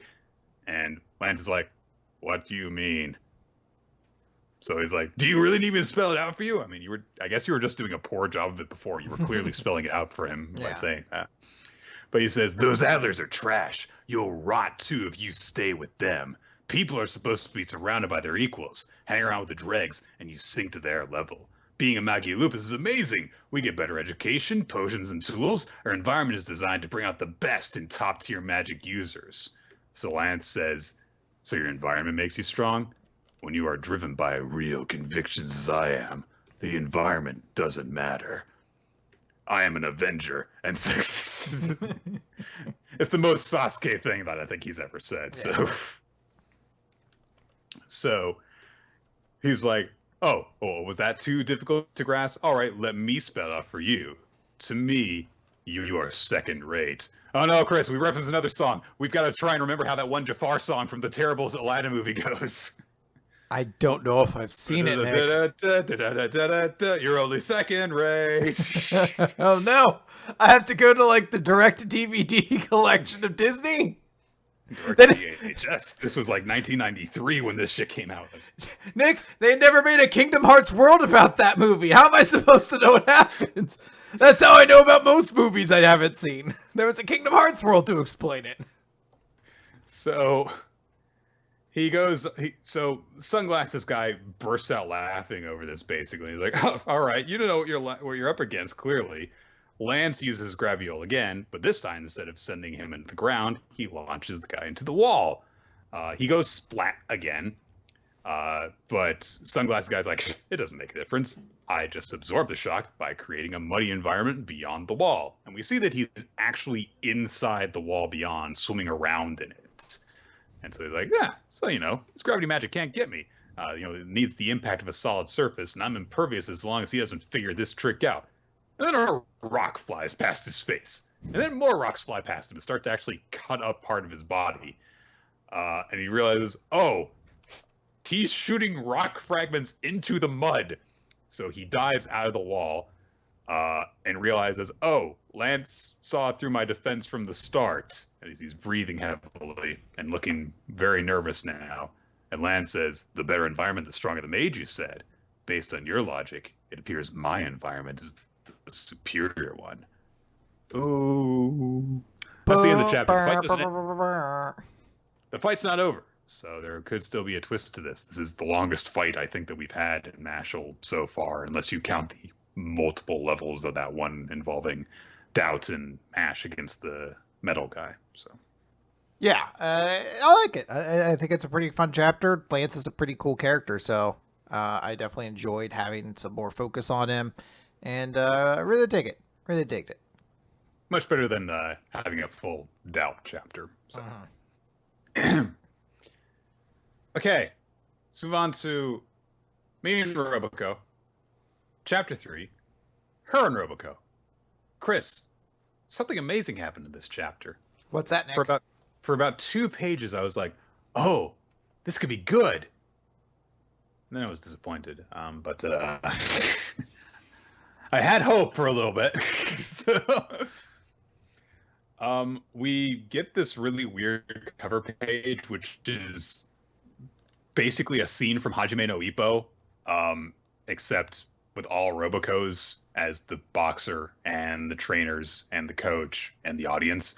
It's very creepy, actually. It's only super creepy to me because of the one in the bottom left corner who has the very vacant expression staring out. I'm like, you've seen something. Something's about to come from the ceiling. She's seen the future. She knows how the next round goes. She knows who will walk out with only one eye. Also, apparently, this was a request from someone. Could a request from... I wonder if that's a joke, Chris. I don't know if you can actually, if they actually would have had time for a request to come in and actually have it replied to like this, if the chapter was supposed to be submitted by a certain point. I think for this to have worked, it would have had to have been someone requesting it directly to him, not like a fan or something like that. Mm-hmm. Unless he like really worked it out super early on. So yeah, it might just be. I guess it might also just be a joke. Yeah, it might be a joke based off of how this series operates. It seems as if Miyazaki really enjoys jokes about manga and like Shonen Jump in particular. So it wouldn't shock me if this is just a gag. So, at Bondo's high school, his name's Bondo, right? Yes, it is Bondo. At Bermuda Elementary School, there's a mandatory disaster preparedness week, and so everybody's order mates come to pick them up, and it's always an exciting time for students. Bondo used to hate this time of year because everyone else got to show up their order mates while he walked home alone. But this year is different because he has a maid, and his friends are like, "Oh, Bondo's robot is better than everyone else's," because they got to know Roboco in the last chapter, and they, really like her because she shoots side beams and kills hornets. They hear Roboco calling to Bondo, and she arrives while using her pigtails as helicopter blades, which is a joke, I guess. They react to it like it's crazy, so I guess that's a joke. So she lands, and Bondo says, "She did a Z Fighter's landing." Yes, she did. She did the 1 foot down, hands in the air. Yes, she. There's another Dragon Ball reference. So she introduced herself as Kei Yanagi. And the kids go, "She's lying." Yes. She's not actually Kei Yanagi from Actage, that other manga. And she pushes a button, and a chicken tender comes out of her pigtail. And they're like, "Oh, wow, she can make chicken tenders? Cool." No, Nick. They say she can make chicken tendies. Yeah. And then Gachi Gorilla's like, "I want one." Instead, she hands him a sardine. Okay. So then, the character of the chapter shows up. It's the cute girl of the class that everyone likes, Madoka. And so Bondo introduces Roboco to Madoka.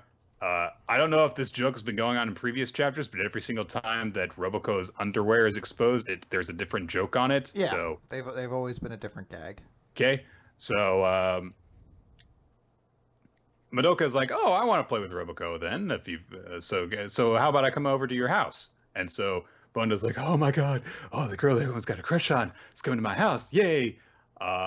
So they show up, and Bondo's trying to give her like the best possible treatment. His mom is giving her a snack and stuff like that, and then she's like, "When Bondo was in 3rd grade, he drew a picture of an Alfort cookie for his art homework." And Bondo's like, "You can go home now. And also, do you want to know the name of the goldfish they used to have? Come on, leave. It was Lumond." And Madoka's like, "What is that? Okay. Oh, by the way, don't do anything dirty with Madoka." She takes out a knife. I guess that's a joke because they're far too young to entertain this kind of thoughts. Anyway, so Roboco calls over Bondo for a moment, and she says, "Hey, what are you doing? I thought you kind of wanted to like, get kind of intimate with Madoka." And Bondo's like, "Well, don't phrase it that way, but yeah, I do want to get close to her, and I don't know how." But Roboco says, "Hey, just leave it to me. I will entertain her with my hospitality and allow you to become more familiar with each other. I am a maid. I'm a hospitality professional. So being useful to my master is my definition of happiness." And so Bondo's like, "Oh, wow, I can actually depend on Roboco for this." So they go inside, and Roboco decides to do a fortune-telling thing. And so she has Bondo hit a button on her elbow, and she goes, and a piece of paper with his fortune comes out on it. She acts like she's just upchucked it, and it says, "Not bad." Bondo's like, "All right, okay." And then she's like, "Okay, Madoka, you push it." And she goes, and it reads "not bad." And Bondo's like, "Oh, it says not bad too." And then you pull it out, and it's like, "No, it says not bad." Come on. Her fortune is not Bakuman. So Roboco interprets this to mean, so you're not going into manga. That is another series that ran and Jump. I am familiar with that series. And yes, indeed, the first two letters of Bakuman do indeed share the first two letters with another word. Yep. So then Roboco is like, "Oh, I could make sweets for you. What kind of sweets did I make with eggs, sugar, milk, and flour? Here's a hint. It starts with the letter P." And Madoka's like, "Oh, I know. Pancakes." And she's like, "Wrong! The answer is POW! Flower Festival Float!" And she made this, like, tower out of the ingredients. There is one joke that is kind of funny, because after that, she's like, "Now all I have to do is mix it up and bake it." And Bondo's rightfully like, "Well, that was your job, though." It's like, yeah, okay. Yes, that is kind of funny. That is like, "Yeah, it's ready for you to eat. You just have to make it first." Yeah. So anyway. So then Madoka's like, "Oh, I know. You want to play Othello?" And Madoka's like, "Yeah, I'm really good at Othello."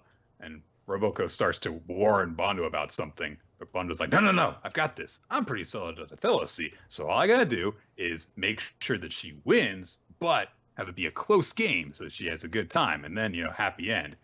And so Bondo's like, "All right, do you want to be white or black?" And Madoka says, "We'll decide by professional rules."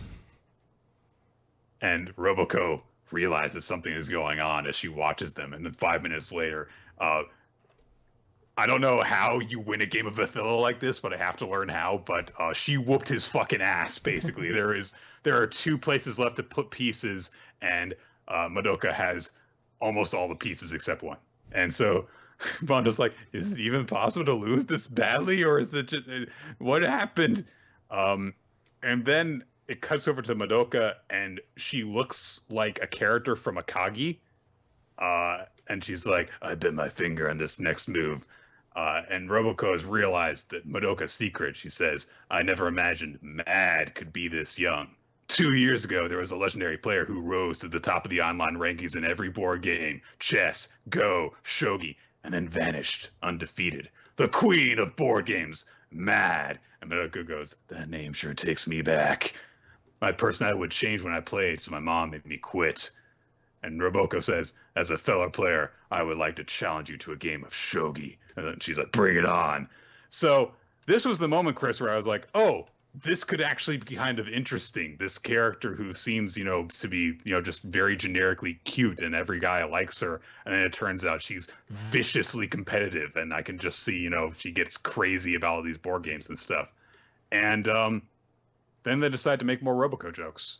Mm-hmm. And she lies on her back so that her legs look like the arms of a computer robot thing that plays board games that I was not familiar with until this joke. So it was a reference that I did not get, although it was pretty easy to understand what it was about. But then she's like, "Oh, I can't actually move the pieces this way, so I'll play normally." And Bondo goes, "What was the point of that?" The point was to make a joke, Bondo, like everything in this series. 5 hours later, they draw, but and so they kind of respectfully, part ways after that, and they've gotten along and stuff. And Bondo's like, "Madoka, I'm so tired. Will you give me your number? And Madoka's like, oh, hey, Roboco, do you want to be in the lineup? Okay, bye, Bondo. And so Bondo learned a new side of Madoka and distinguished himself from his classmates. However, his order mate distinguished herself quite a bit more. And so, yeah, the chapter ends there. Yes. I don't have anything bad to say about this series. It's just, I don't think it's funny. I like this chapter a lot. I thought this was a really funny chapter. The best way I can describe this series is it's kind of like the Norm Macdonald of manga. Oh, he's an asshole. Okay. The jokes aren't necessarily funny, but there's so many of them, and they're often kind of like stupid that after a while you can't help but start laughing at them. Like there's just so many like stupid gags in a row, and so many of them are just dumb manga references. Sometimes there's just stuff that like I don't even know if necessarily how it's supposed to be a joke. There's a Team A panty joke at one point, and I was like, I'm sure that's a manga reference to something. Feels like it could be a reference to a great many things. There's just a lot of like, I don't know, like even as we were reading it, like the not Bakuman joke still got to laugh at me because I'm like, it's just such a dumb joke to go with. And I appreciate it. And look, I have read everything that is currently in Jump now that Haikyuu has ended. So I know everything that's in there. This is not the worst comedy in Jump currently. No. I would place it above quite a few, to be completely honest.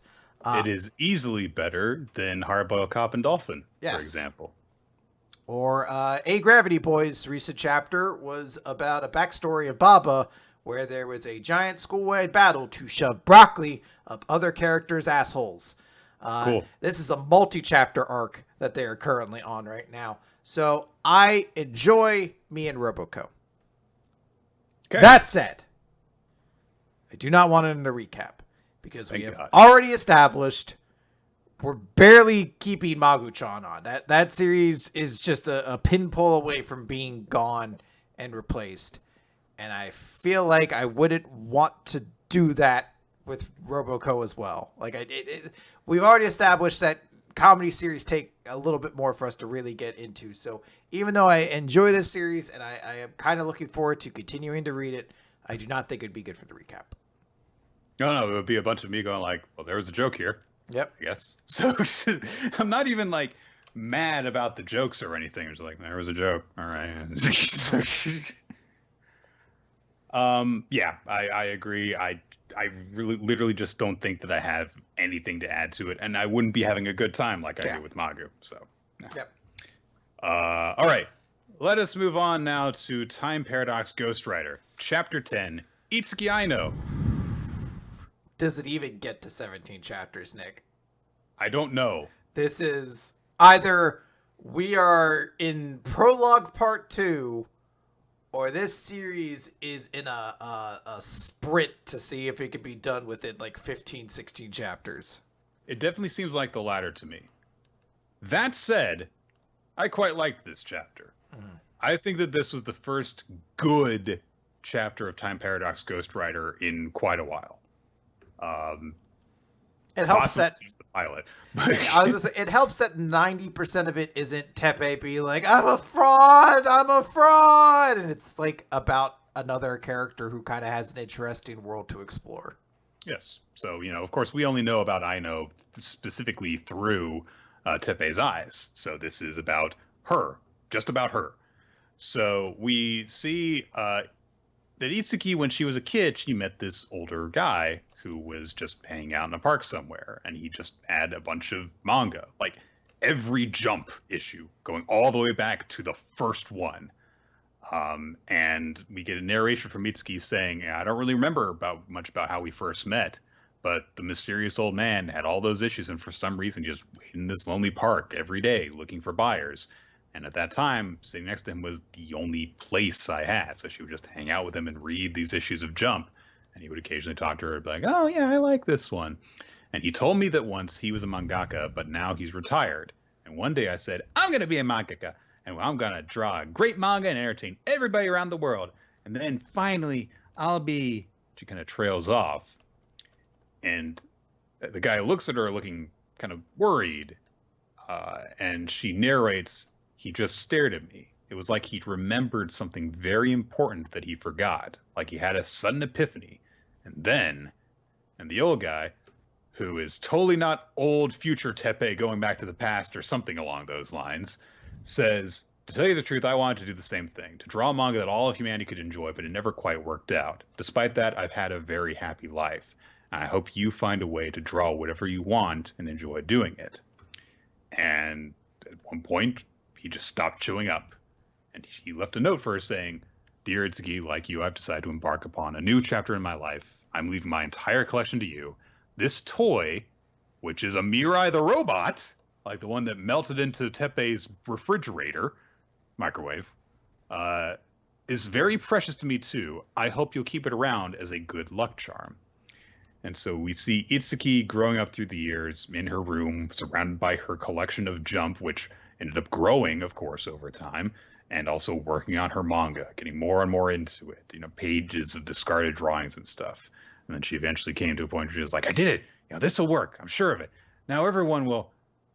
And then she trails off. And then she thinks to herself, "I can't compromise. I can't stop here. I have to aim higher and higher." And she tears up the manuscript and throws it away behind her. And she keeps saying to herself, "My personality is leaking into it." That's an important aspect of a creator. It can make a manga entertaining, but in a negative sense, it can make it too eccentric. The more personality, the more the story will or won't appeal to individual readers.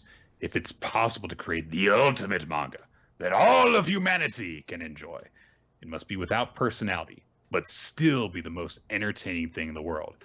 I have to be more transparent. I have to suppress myself. That doesn't sound healthy. So then we get a redo of when she saw White Knight in Jump after Teppei had it published, and she thinks to herself, "Did someone sneak in at my draft while I was sleeping?" And then she's like, "No, there's no way that happened." But it's like it's been elevated and drawn many times past this level. It's like the ultimate example of the manga that I was seeking. Someone drew the pure ultimate shonen manga. Seeing this makes me feel like my spirit is breaking. My White Knight is an inferior version of his. I can't surpass it. But she thinks, well, maybe it's more than just a coincidence that we drew this same series with the same title, the similar settings. Maybe I could possibly draw this too if we're two of the same kind of person. So that was why she ended up traveling to meet Teppei, just as she had told him in that early chapter. And then we get a catch up to the present where she was told that Anima is going to be made into a series. And then she's like, all right, now's my chance. I'm going to draw manga, the perfect manga, better than White Knight, that everyone will love. And we get a montage from there. And it's a montage that on the surface sounds good. But then, very obviously, oh no, this is a bad. So she gets word from Munioka that her series is #1 in the surveys. And then she's like, more. And she gets word from Munioka where he says, this is 30 straight weeks at #1. And she just says, thanks. Then the next time he sees her, hey, are you sleeping? Are you eating? I'm fine. I mean, I haven't seen any of your assistants for a while. Yeah, I'm drawing on my own. It makes the product better. So she's drawing this series by herself, and so Munioka warns him, you're going to break down. But she says, hey, I'll keep meeting my deadlines. I'm not going to be a burden, I'm sorry, but I'm sending in my finished pages by courier from now on. I have to keep on drawing. We'll do our meetings by email. I've got to keep on putting more work into this. I got to put more time into this. I want to bring a product to the readers that is as good as it can be. Is that so wrong? And more time passes. She thinks to herself, my theory was correct. I can draw it. I can draw the transparent masterpiece, a manga that entertains all of humanity. And then she says to herself, why am I drawing manga again? Oh, well, guess it doesn't matter. And which is very sad. It's very dark. Yeah. We get a flashback to the first time that Itsuki met the old man with the manga. And she says to him, because he's like, "Oh, I'm sorry, am I into your spot?" And she says, "No, there's no place in the entire world for someone like me." And he says, "Do you like manga?" And she's like, "No, I've never read it. Dad says I can't have any." The old man says, "Some people say that manga is all nonsense and lies, like people who have read Time Paradox Ghostwriter. But there are others out there who need such nonsensical stories. I know that I was one, and I feel certain that you need this too." Which is very sweet until the next page, where we cut back to the present, where Itsuki has fallen from where she was drawing manga, and she's basically drawn like that one Hitman ad of the girl sprawled out on the bed covered in blood. Except the blood is her ink pot. She's collapsed and presumably has not actually physically hurt herself, but she's collapsed from exhaustion. My ink's going to stain those hardwood floors. Yeah. So this is interesting for a couple of reasons. One is that it's just a character focus on Itsuki, who has consistently been more interesting and endearing than Teppei has, because Teppei is kind of a narcissistic martyr. But also, this suggests that this is the timeline that we've been following, because it's about anima. But we don't see Teppei in this at all. And seemingly, Teppei failed to defeat Itsuki. So is this that timeline? How does the Mirai the Robot thing tie into it? It was the thing about that I've kind of offhandedly mentioned before about, is this guy actually Teppei? Because he seems to have realized something about Itsuki at some point. Is that actually accurate? It's a time travel series. It could be. So, but there's a lot going on in this that I am interested in seeing clarification on the future. But also just like, it's very dark and sad to see this character who found purpose in a purposeless life, and found a thing that kept her going, and that very same thing ends up draining the happiness out of her after a certain point. So it's very sad and very effective. So yeah, I there's a level of it I definitely can appreciate, but I also,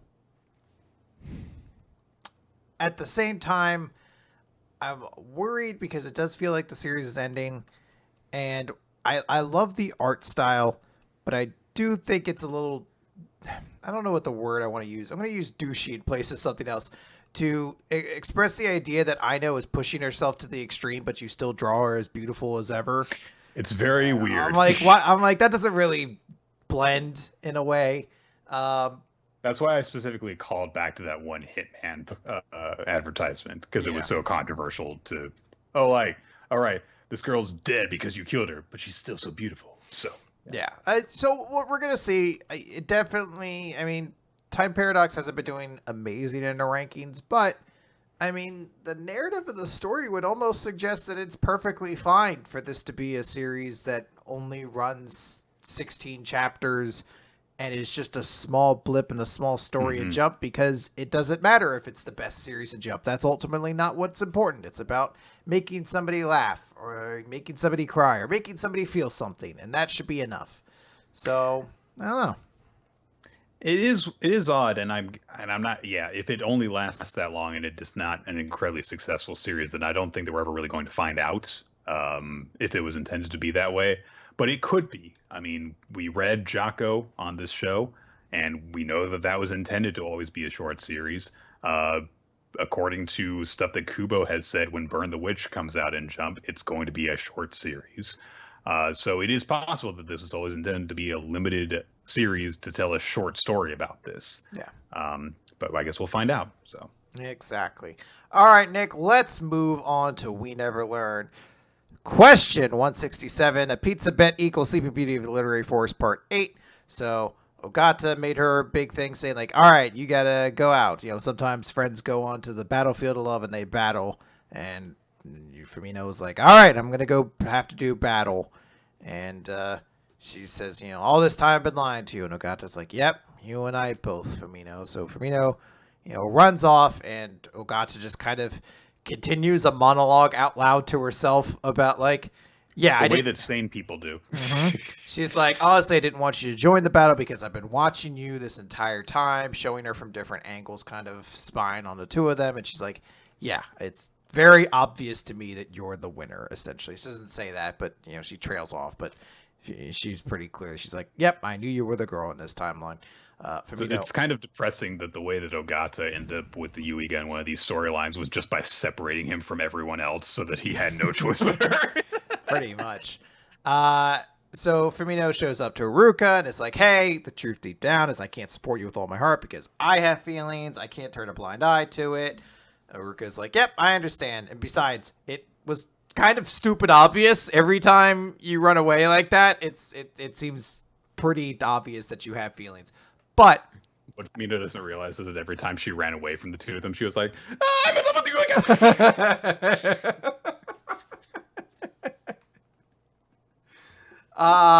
But she finishes off by saying, hey, I don't regret that I chose to try anyway, which is a very important message. Fumito then runs off again, and as she does that, Aruka watches on and says it's annoying, but those two are a lot alike. And it is kind of interesting because in this timeline, you do really see that Yuiga and Fumito are a lot alike. Cut back to the flashback on the train where Aruka flicked him in the head. It was like, hey, stop using me as an excuse not to act. And he's I'm not doing that at all, though. He's like, what do you mean?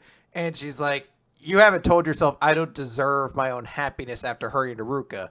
Because, well, that's just arrogant, if you ask me.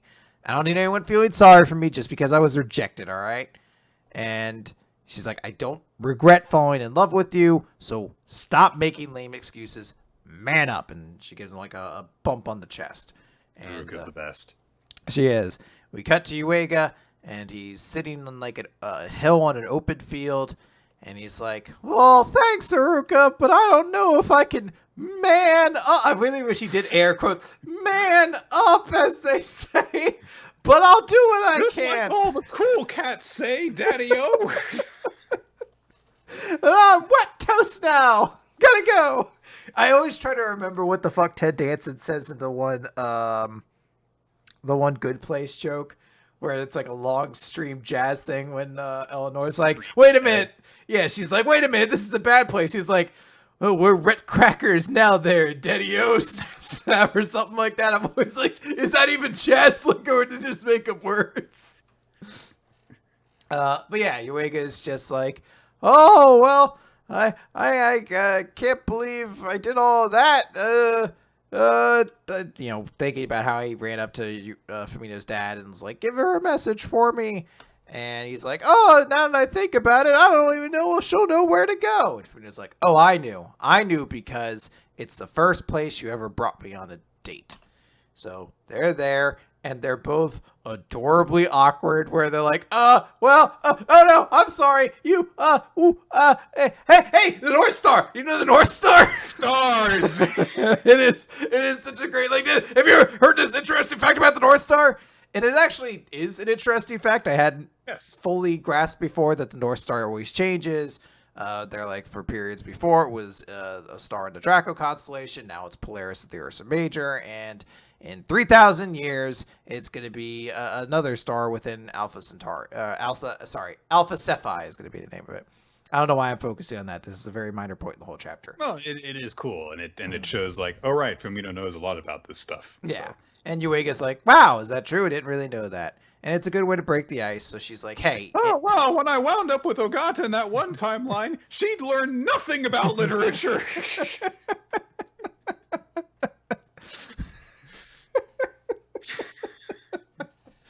She made that shitty board game. It sucked.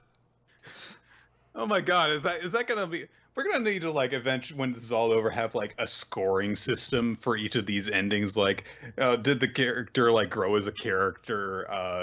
Was the love between Yuiga and them nice on a scale of whatever to whatever? And then also, did the character learn the thing that they were supposed to be learning within their of choice? Because Aruka demonstrated that she had learned English. Fumino has demonstrated that she knows science stuff. And Nogata was there in her college dorm, I guess. She eventually figured out the ghost was there, so she learned about humans all along or something. All right. Fumino gives this whole thing. She's like, hey, in the beginning you were a tutor after somebody gave up on us, and then later gradually you became somewhat of my dense student of feminine psychology, and I kind of thought of you as my cute little brother. But now you're the person I love the most in the whole wide world. And she starts crying, and she says, I love you, Uega. You are my North Star. And I don't know, I almost started crying even just saying that. It's such a beautiful sentiment. Yeah. And she says, no matter what, you're always right there with me. I love you. No matter who you love, no matter who loves you, I can't stop loving you. I love you so much. It hurts. I'm sorry.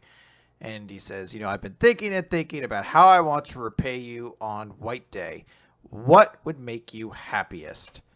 And then we get an absolutely gorgeous 2-page spread of the grass kind of illuminating. And Fumino's like, stars on the ground too?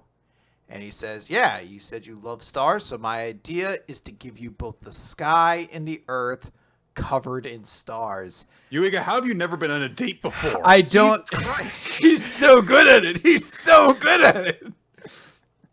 And she's like, wow, this is beautiful. Did you do all this? And he's like, yeah, well, there wasn't much time to prepare after our trip, so I'm kind of sorry I wasn't able to do more. And it's something where you're just like, fucking Jesus, dude, you get a little bit of modesty. This is incredible.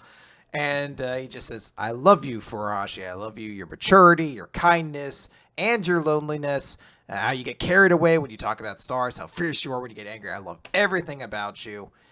And Fumino has a moment where she's like, wait, that means you love both of us? Because she still thinks he loves you, Uruka. And he's like, no, what the hell are you talking about? And Fumino, don't you know how these games work? You have to do all the routes before you unlock the harem route. I mean, no.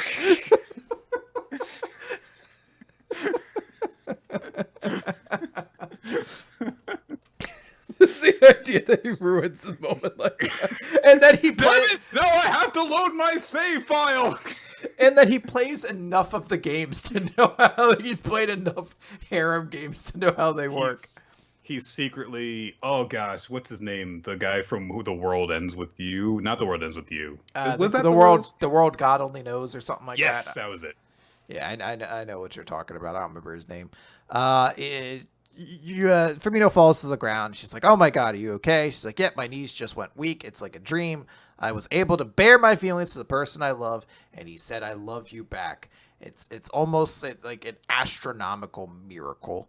And he says, so if you want, and we see like kind of a jump cut of like, look, Firmino, I told you, didn't I? Just like how I worked so hard to support your dad. It's like her mom talking to her, as Yuiga's also talking to her, saying, from now on, I want to always be there to support you.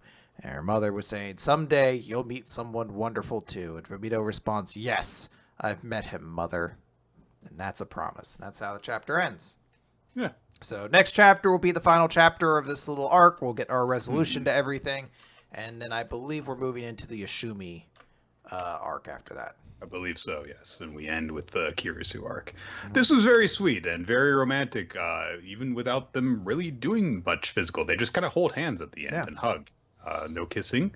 But it was very sweet and very romantic, and honestly might have been the best chapter this week. But you'll have to stay tuned to find out if it was. Nick, we can't give him that up front.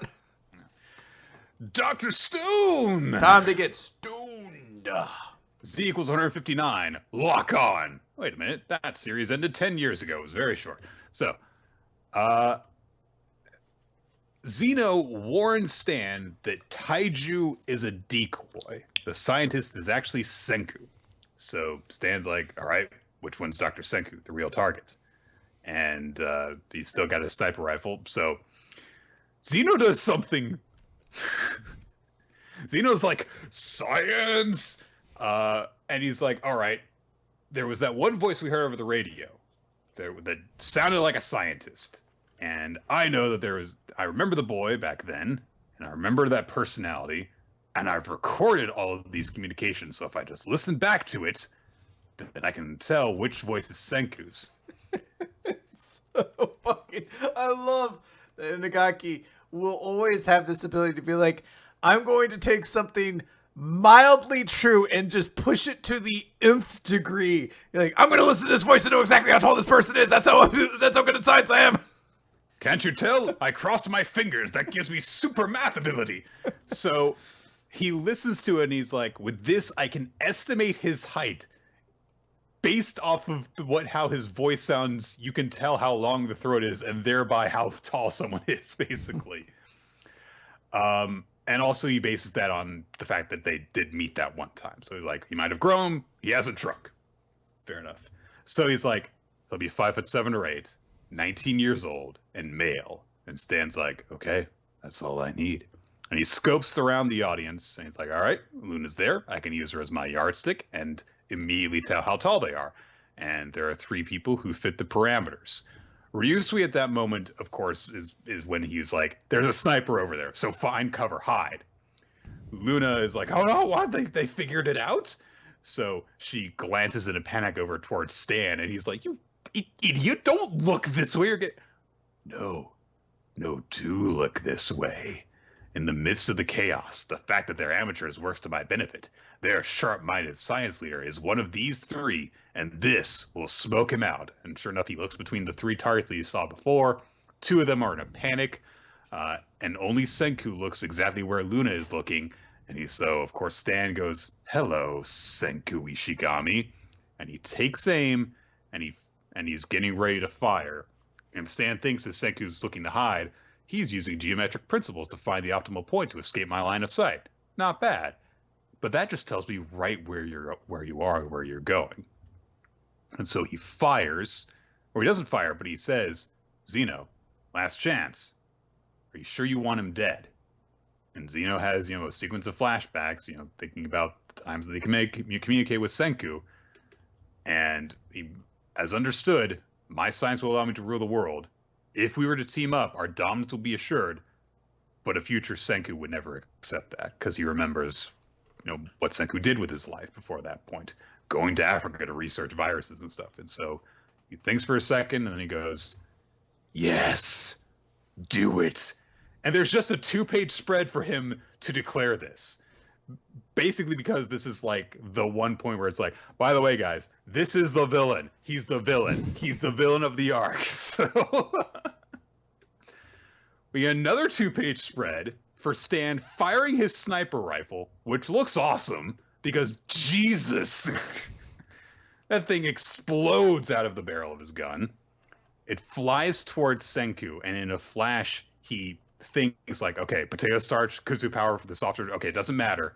I need a diluent fluid, a substance such as potato starch, which mixes with water. The result is fundamentally liquid, but when intense stress is applied, viscosity increases to the point it becomes nearly solid.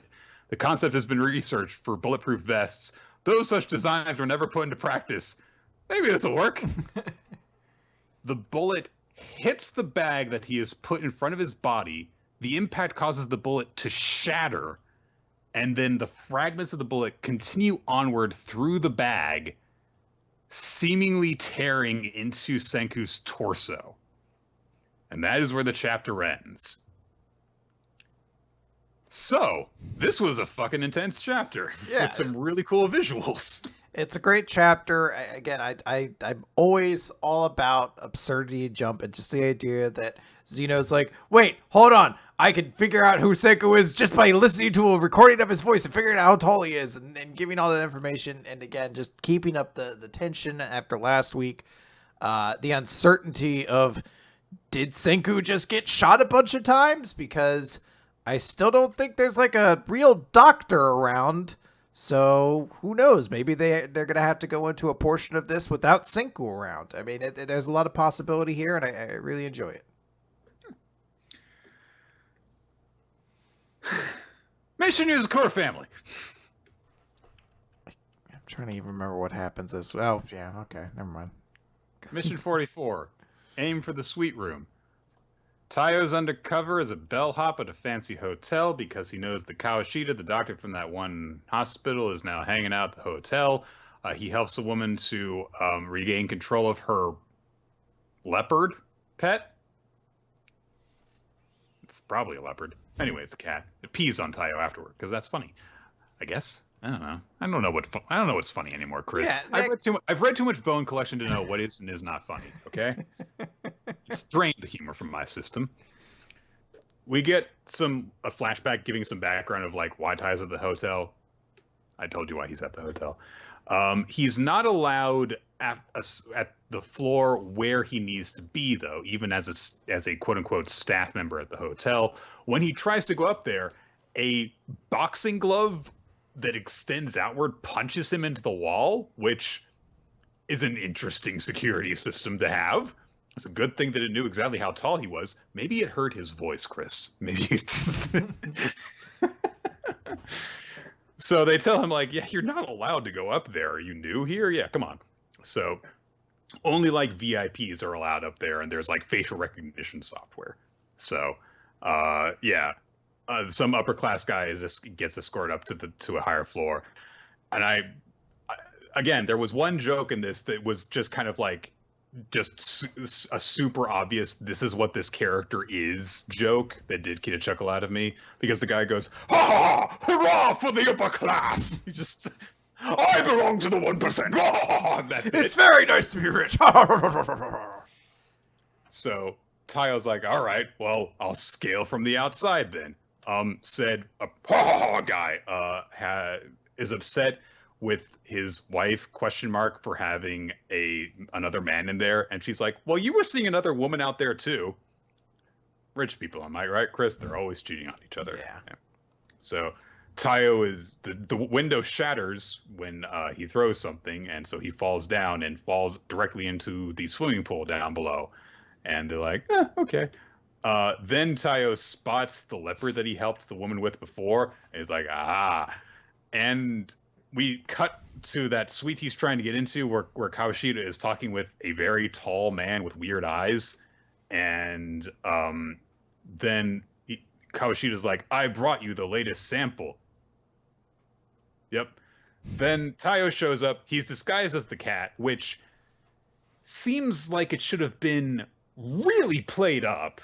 But he's so far in the background that, like, you don't even get like that weird reaction shot of him disguised as the cat. So it seems like a real missed opportunity to me. Like, I saw that and I was like, oh, okay, he's going to show up as the cat later. And then he does, and it's like, oh, that's how they reveal it? Okay. So he's got his taser gun with him. And Kawashita's like, oh, yeah, there you are, Tayo Asano. We'll have to do this some other time. A helicopter immediately emerges because I guess they already knew he was coming. He tries to shoot the taser gun. The big guy punches him and is like, "I am the big suited Jaws guy who's going to fight you now." And the package that Kawashita gave him, he holds it up and he's like, "I'll make this quick." And he says, "You can't stop them. You can't stop Kawashita. You can't stop Tampopo. I'll show you just how malicious they are. We know that the Yozakura family blood has special powers, and Tampopo has been researching how to acquire those powers. We came up with this. Cherry Blossom Leaf Hazakura, a doping agent that mimics the Yozakura family blood." And he crushes Tayo's taser gun in his fist, and then he punches him really hard, and he flies into the wall, and he says, "It's heart-wrenching to do this since you're so young. Sorry." That's the chapter. The big muscle dude gives me a lot of Hunter x Hunter vibes. Just in the art style with the eyes, yeah. That's the sole piece of commentary I have to add this week. His name is Nomen. I don't like him. Now I want him out of the manga forever. Now I hate this stick. I get the impression he'll be gone after next chapter. Oh boy. Hey, something to look forward to? Question mark? Question mark. Yeah. I made a mistake with it. Oh, right. Yeah. Well, yes, obviously. Let's talk about Black Clover, Nick, page 258, A Captain's Duty. So... so he's big now. Dante's really big, but Asta and Yami are gonna stand against him, and Dante's like, ha, I can't wait, entertain me more. And Yami and Asta have like a telepathic moment with each other where Yami thinks to himself, "Stay right on my trail, Asta," and Asta says, "Yes, sir." That's where Captain the duty Yami comes out. Yep. So there's a bunch of action. Honestly, there's no need to recap so much of this chapter because it's mostly just all action. There's some small bits about Yami being like, "Look, Asta's the key to winning this. I have to figure out some way to slam his sword into that guy." And Asta's kind of beating himself up because he's like, I'm holding him back. I know I'm not able to do this as well as Yami needs me to. Have all these 6 months of training been for nothing if it doesn't work on this guy? And as he says that, Asta kind of speaks to the devil inside of him saying, hey, you're watching this, right? And they have kind of this moment of him hanging out like, oh, yeah, we've met like this before. You seem different, though. You were angry, and I don't know why. You wanted to beat that guy, too, didn't you? And he's like, I think maybe I should have talked to you sooner. I want to do things that way from now on, so lend me your power, please. And the devil was like, fine, I'll share the true power of a devil with you. I can't do it as things stand, though. I need something suitable in exchange, so I'll take part of your body. A devil's bargain. Are you still in? And Asta says, even if I turn into a devil, no matter what I do, I still need to surpass my limits. That's how much those words mean to me. I want to become that kind of person. So Devil's like, okay, I'll give it to you. That doesn't really follow from what I was talking about, but okay. Even if it means making a deal with the devil, I've got to be great. Anyway, this doesn't sound like a bad idea at all. I haven't thought this through remotely. Thinking's not my strong suit. Unless I can whack it with a sword, it's not an obstacle to me. And when he comes out of it, his right arm has been turned into a devil's arm, and it swings his sword with a black darkness, and he says, right now, this is everything I've got. So...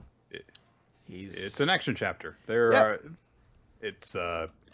They do definitely firmly establish in the fight that, Yami is just faster than Asta, so he's able to deal damage, but Asta's sword, being the magic suppressing sword, is key to this, but he cannot land a blow, so that's why he's beating himself up about this. So we shall see. It's a good little... I will say this.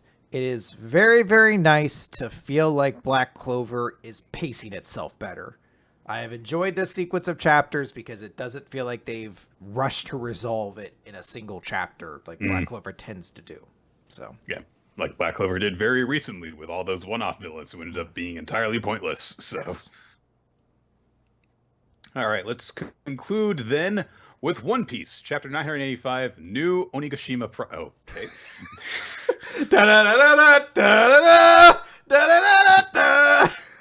For those of you listening to the audio version of the podcast, Chris showed me this thing before we started recording of himself hanging out with all of his friends. It's all my friends. There's Law right there. My fingers disappeared. There's Frankie. Wait, no, it's gone there. There's Frankie. So, there's Hajin something, the giant. It's great. So if it sounded like I got distracted mid-sentence there, it was because I was. So it's definitely not a subtle change, let me tell you. That flawless rendition of We Are plays each time happens. So can't do this on every page, man. Why don't I just let you go for the next 4 minutes and get it out of your system? Should I just do that? Nick, He got so burned the other day. So in Dice Funk this season, our characters are riding in like a boat driven by two horses. And I've already made so many One Piece references this season, and I just offhandedly called the horses Sodom and Gomorrah. And Austin was really impressed. He's like, what a great historical, biblical reference that ties to, like, the salt themes of the season. And then some assholes on Discord blew up my spot, and now he just thinks I'm a big lame nerd.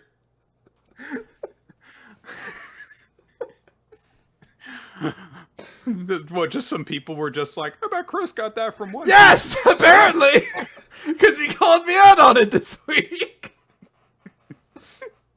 And you were like, no. In fact, I forgot that happened in One Piece. He starts with the compliment, and I know where it's going, and I'm like, yep, that's it. That's all it is. It's like if you reference like oh yeah, I can't wait. Yeah, I'm gonna get a sword and become really skilled at it and wear a mask and call myself Zorro. And you're like, oh, okay, yeah, that classic piece of literature. Yes, and I definitely won't get another 2 swords and hold the third in my mouth and speak from my heart. I'm fairly certain at some point in Dice Funk's history, I've had a character fight with a sword in their mouth. So he's definitely done enough weird shit. Yeah. Anyway, this chapter of One Piece begins with a two-page spread, cool two-page spread with Luffy and Law and Kid flying around on giant fucking parrots while Luffy and Kid seemingly fight over onigiri. I think that's what's going on. It's a very nice, colorful picture. Uh-huh. Onigashima. Some people show up at the rear entrance of the place. Kanjuro is there with some guards to stop them. And he's like, yeah, so we didn't find any trace of the samurai infiltration, but it was impossible to think you wouldn't show up. After all, I know better than anyone how persistent you are. And Kanjuro is staring down basically that one large group of the Akazaya Nine that went off together. So, Okiku is there, and Izuto is there because they met up before, Raizo, and I think Law went with them. I want to say Law went with them. But also importantly, Cat Viper and Dogstorm were there. So they, of course, demand Momonosuke's release. Kanjuro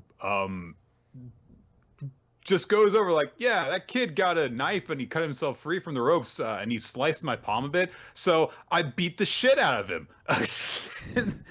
But he's still alive and we're going to execute him later. So fuck you guys. Meanwhile, while he's going on about this, Dogstorm and Cat Viper are talking because each of them have done something with their cut off limbs. Cat Viper's put a fucking double-barreled gun in his arm, and we later find out that Dogstorm put a sword in his leg so he can have two swords. That's how you do it, man. They're like children. It's wonderful. I lost an arm. Time to put a gun there. Nice.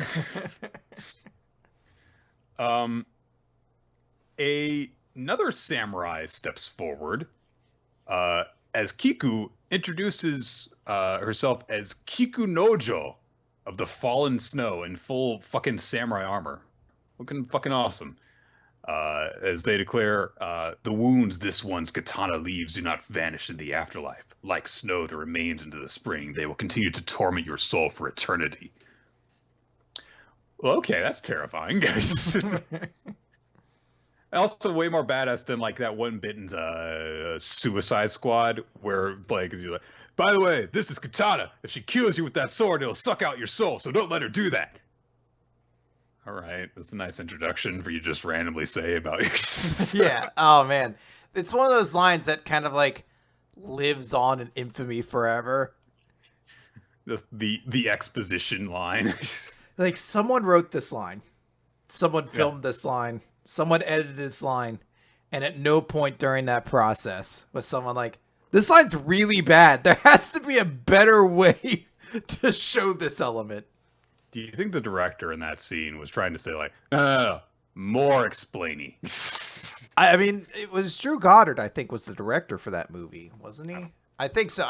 Generally, he's pretty good as the director, so I feel like that was just one of those meddling things where someone like threw that into the script. They're like, no, we don't have time. We're not animating a scene where she cuts somebody up and we see their soul get sucked into the sword as a way to show, not tell. Just have like, I don't know, one of the dudes just shouted out on the plane.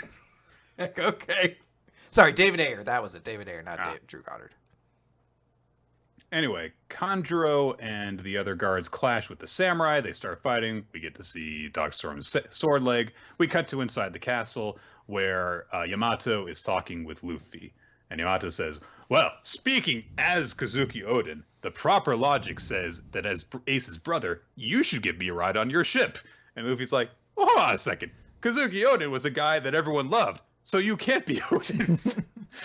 Just calling out like, nobody likes you. So yeah, you're such an unlikable fuck. That's so goddamn cutting. You can't be Odin. Odin had friends. So Yamato rolls with it and just says, okay, well, maybe you're more like Odin than me. And Yuvi's like, what does that even mean? So, but the reason that Yamato agrees with Luffy is that, well, how can I be Odin and not be free? And because I've been in these shackles and, I wanted to go out to sea with Ace and his friends, but I've been in prison on this island since I was 8 years old. These are prison shackles and they'll explode if I leave the island. I mean, it could just be a lie because what father would blow up his own child, but Just imagining the possibility has kept me trapped here with fear. I know what my father is like. So Luffy's like, do you want me to take him off for you? But he says, listen, if you want to find our side, that means seeing me whoop Kaido right before your eyes. But Yamato just says, I want to do the same. Every time that I've challenged him, he's ensured that I paid a price. So Luffy says, okay, then I'll take those off. But Yamato says, I mean, they've kept me trapped for 20 years here but that moment they hear some more commotion coming down beneath the ceiling as they're up in the attic. So they kind of poke their heads through a little gap in order to listen in on this big announcement that Kaido was making. And it is a big announcement. He says the 7 warlords were not disbanded because of some mad whim of the government. It is a sign that Navy headquarters has a new force capable of stopping us. But while the world government grows arrogant, we have decided to join hands with the Big Mom pirates to seize the greatest power in the world, the ancient weapons. At that moment, Big Mom has heard it, and she has been going up throughout the castle, picking up minions along the way by bringing stuff to life. So she shows up and has this big grand entrance in her new Wano garb, surrounded by random living things. She is now introduced as Olin the Oiran. And everyone's like, she's terrifying. Yes. At that moment, Nami and Carrot collapse in front of her. I assume she captured them. Like they were defeated because we see Prometheus. No, Zeus. Zeus. She's carrying Zeus, so she must have beaten up Nami to take Zeus back. Right.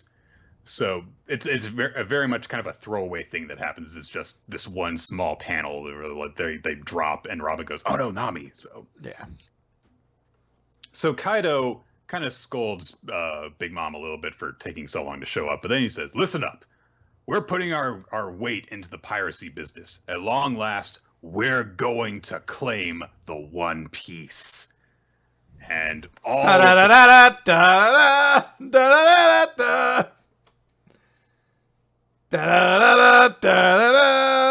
the same part again. Sorry, Nick, go on. The existence of the ancient weapons will bring fear and war to humanity. Prepare yourselves, for that is the world of violence we seek. And Orochi's like, oh, okay. But then Kaido says, but that raises a question. Followers of Orochi, you must now choose. With its imposing waterfall defenses, Wano is a natural fortress that neither the Navy nor the world government can easily reach. If we expand with more weapons factories and turn the populace of the flower capital into a labor source, then it will transform into a lawless land. That's right, no Trafalgar's here. All manner of pirates around the world will call it a paradise. And Orochi's like, hang on a second. Wait, that's my territory. I helped you this far, but that sounds like... And Kaido cuts his head off. There's no fucking hesitation. What? So, Orochi is presumably dead. I know that he has that, Yamato no Orochi fruit thing, so maybe he's got multiple heads, he's got backup heads. I don't know the lore of that creature enough to know if it's like a Hydra. If you cut off one head, another one could grow back, because theoretically you could just argue that. So I don't believe that's the case, but there could be some way of like, yeah, he's not dead. But his head certainly looks fucking dead when you get to zoom in on his blackened, bleeding eyes after the fact. And of course, yeah, immediately, like, all of Orochi's followers are like, oh god! And even a bunch of Kaido's men are like, whoa! Because he just decapitated that dude. And so Kaido says, the concerns of the Kurozumi clan and the Kozuki clan mean nothing to us. You have 5 seconds to choose, followers of Orochi. And it's only at that moment that Luffy realizes, wait a minute, they've got Momo there. So that's no good. He starts to shout, and right before Yamato can stop him, the hole that they're in collapses and cracks and opens further, and they drop down into the crowd. People are still, however, reacting to a person getting his head chopped off, so not everyone realizes what has happened. as Kaido proclaims, make your choice, samurai. Join us and be pirates, or fight us now and die. We are turning this country into a pirate empire in preparation for the coming World War. We'll be ranging out for more proper raids. Tonight, Onigashima becomes the flower capital. Wano will be no more. Instead, there will only be new Onigashima, and its shogun shall be my son, Yamato.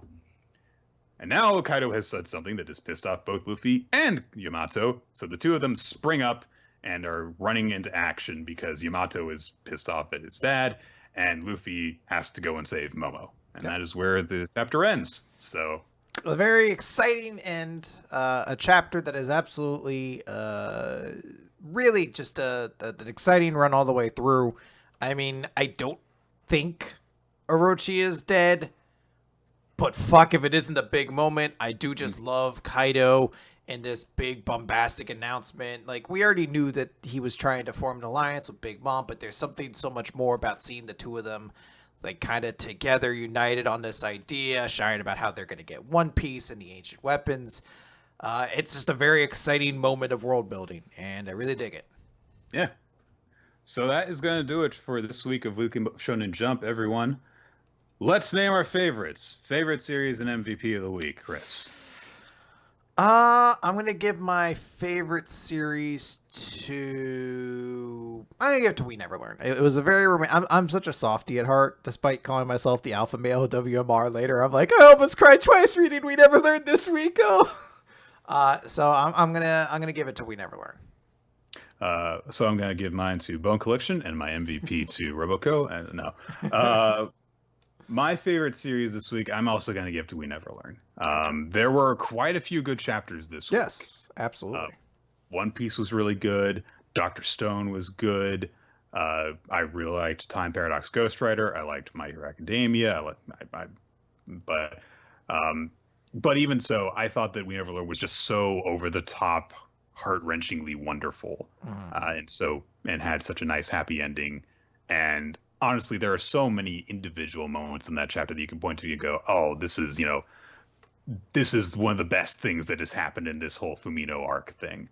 The moment that we see with Iruka, the thing where they see each other and where Fumio goes on about the star, then the thing that Yuiga says about the big surprise Yuiga has had planned, and their confession to each other. So much of it is so wonderful, and I think overall that makes it a really great chapter.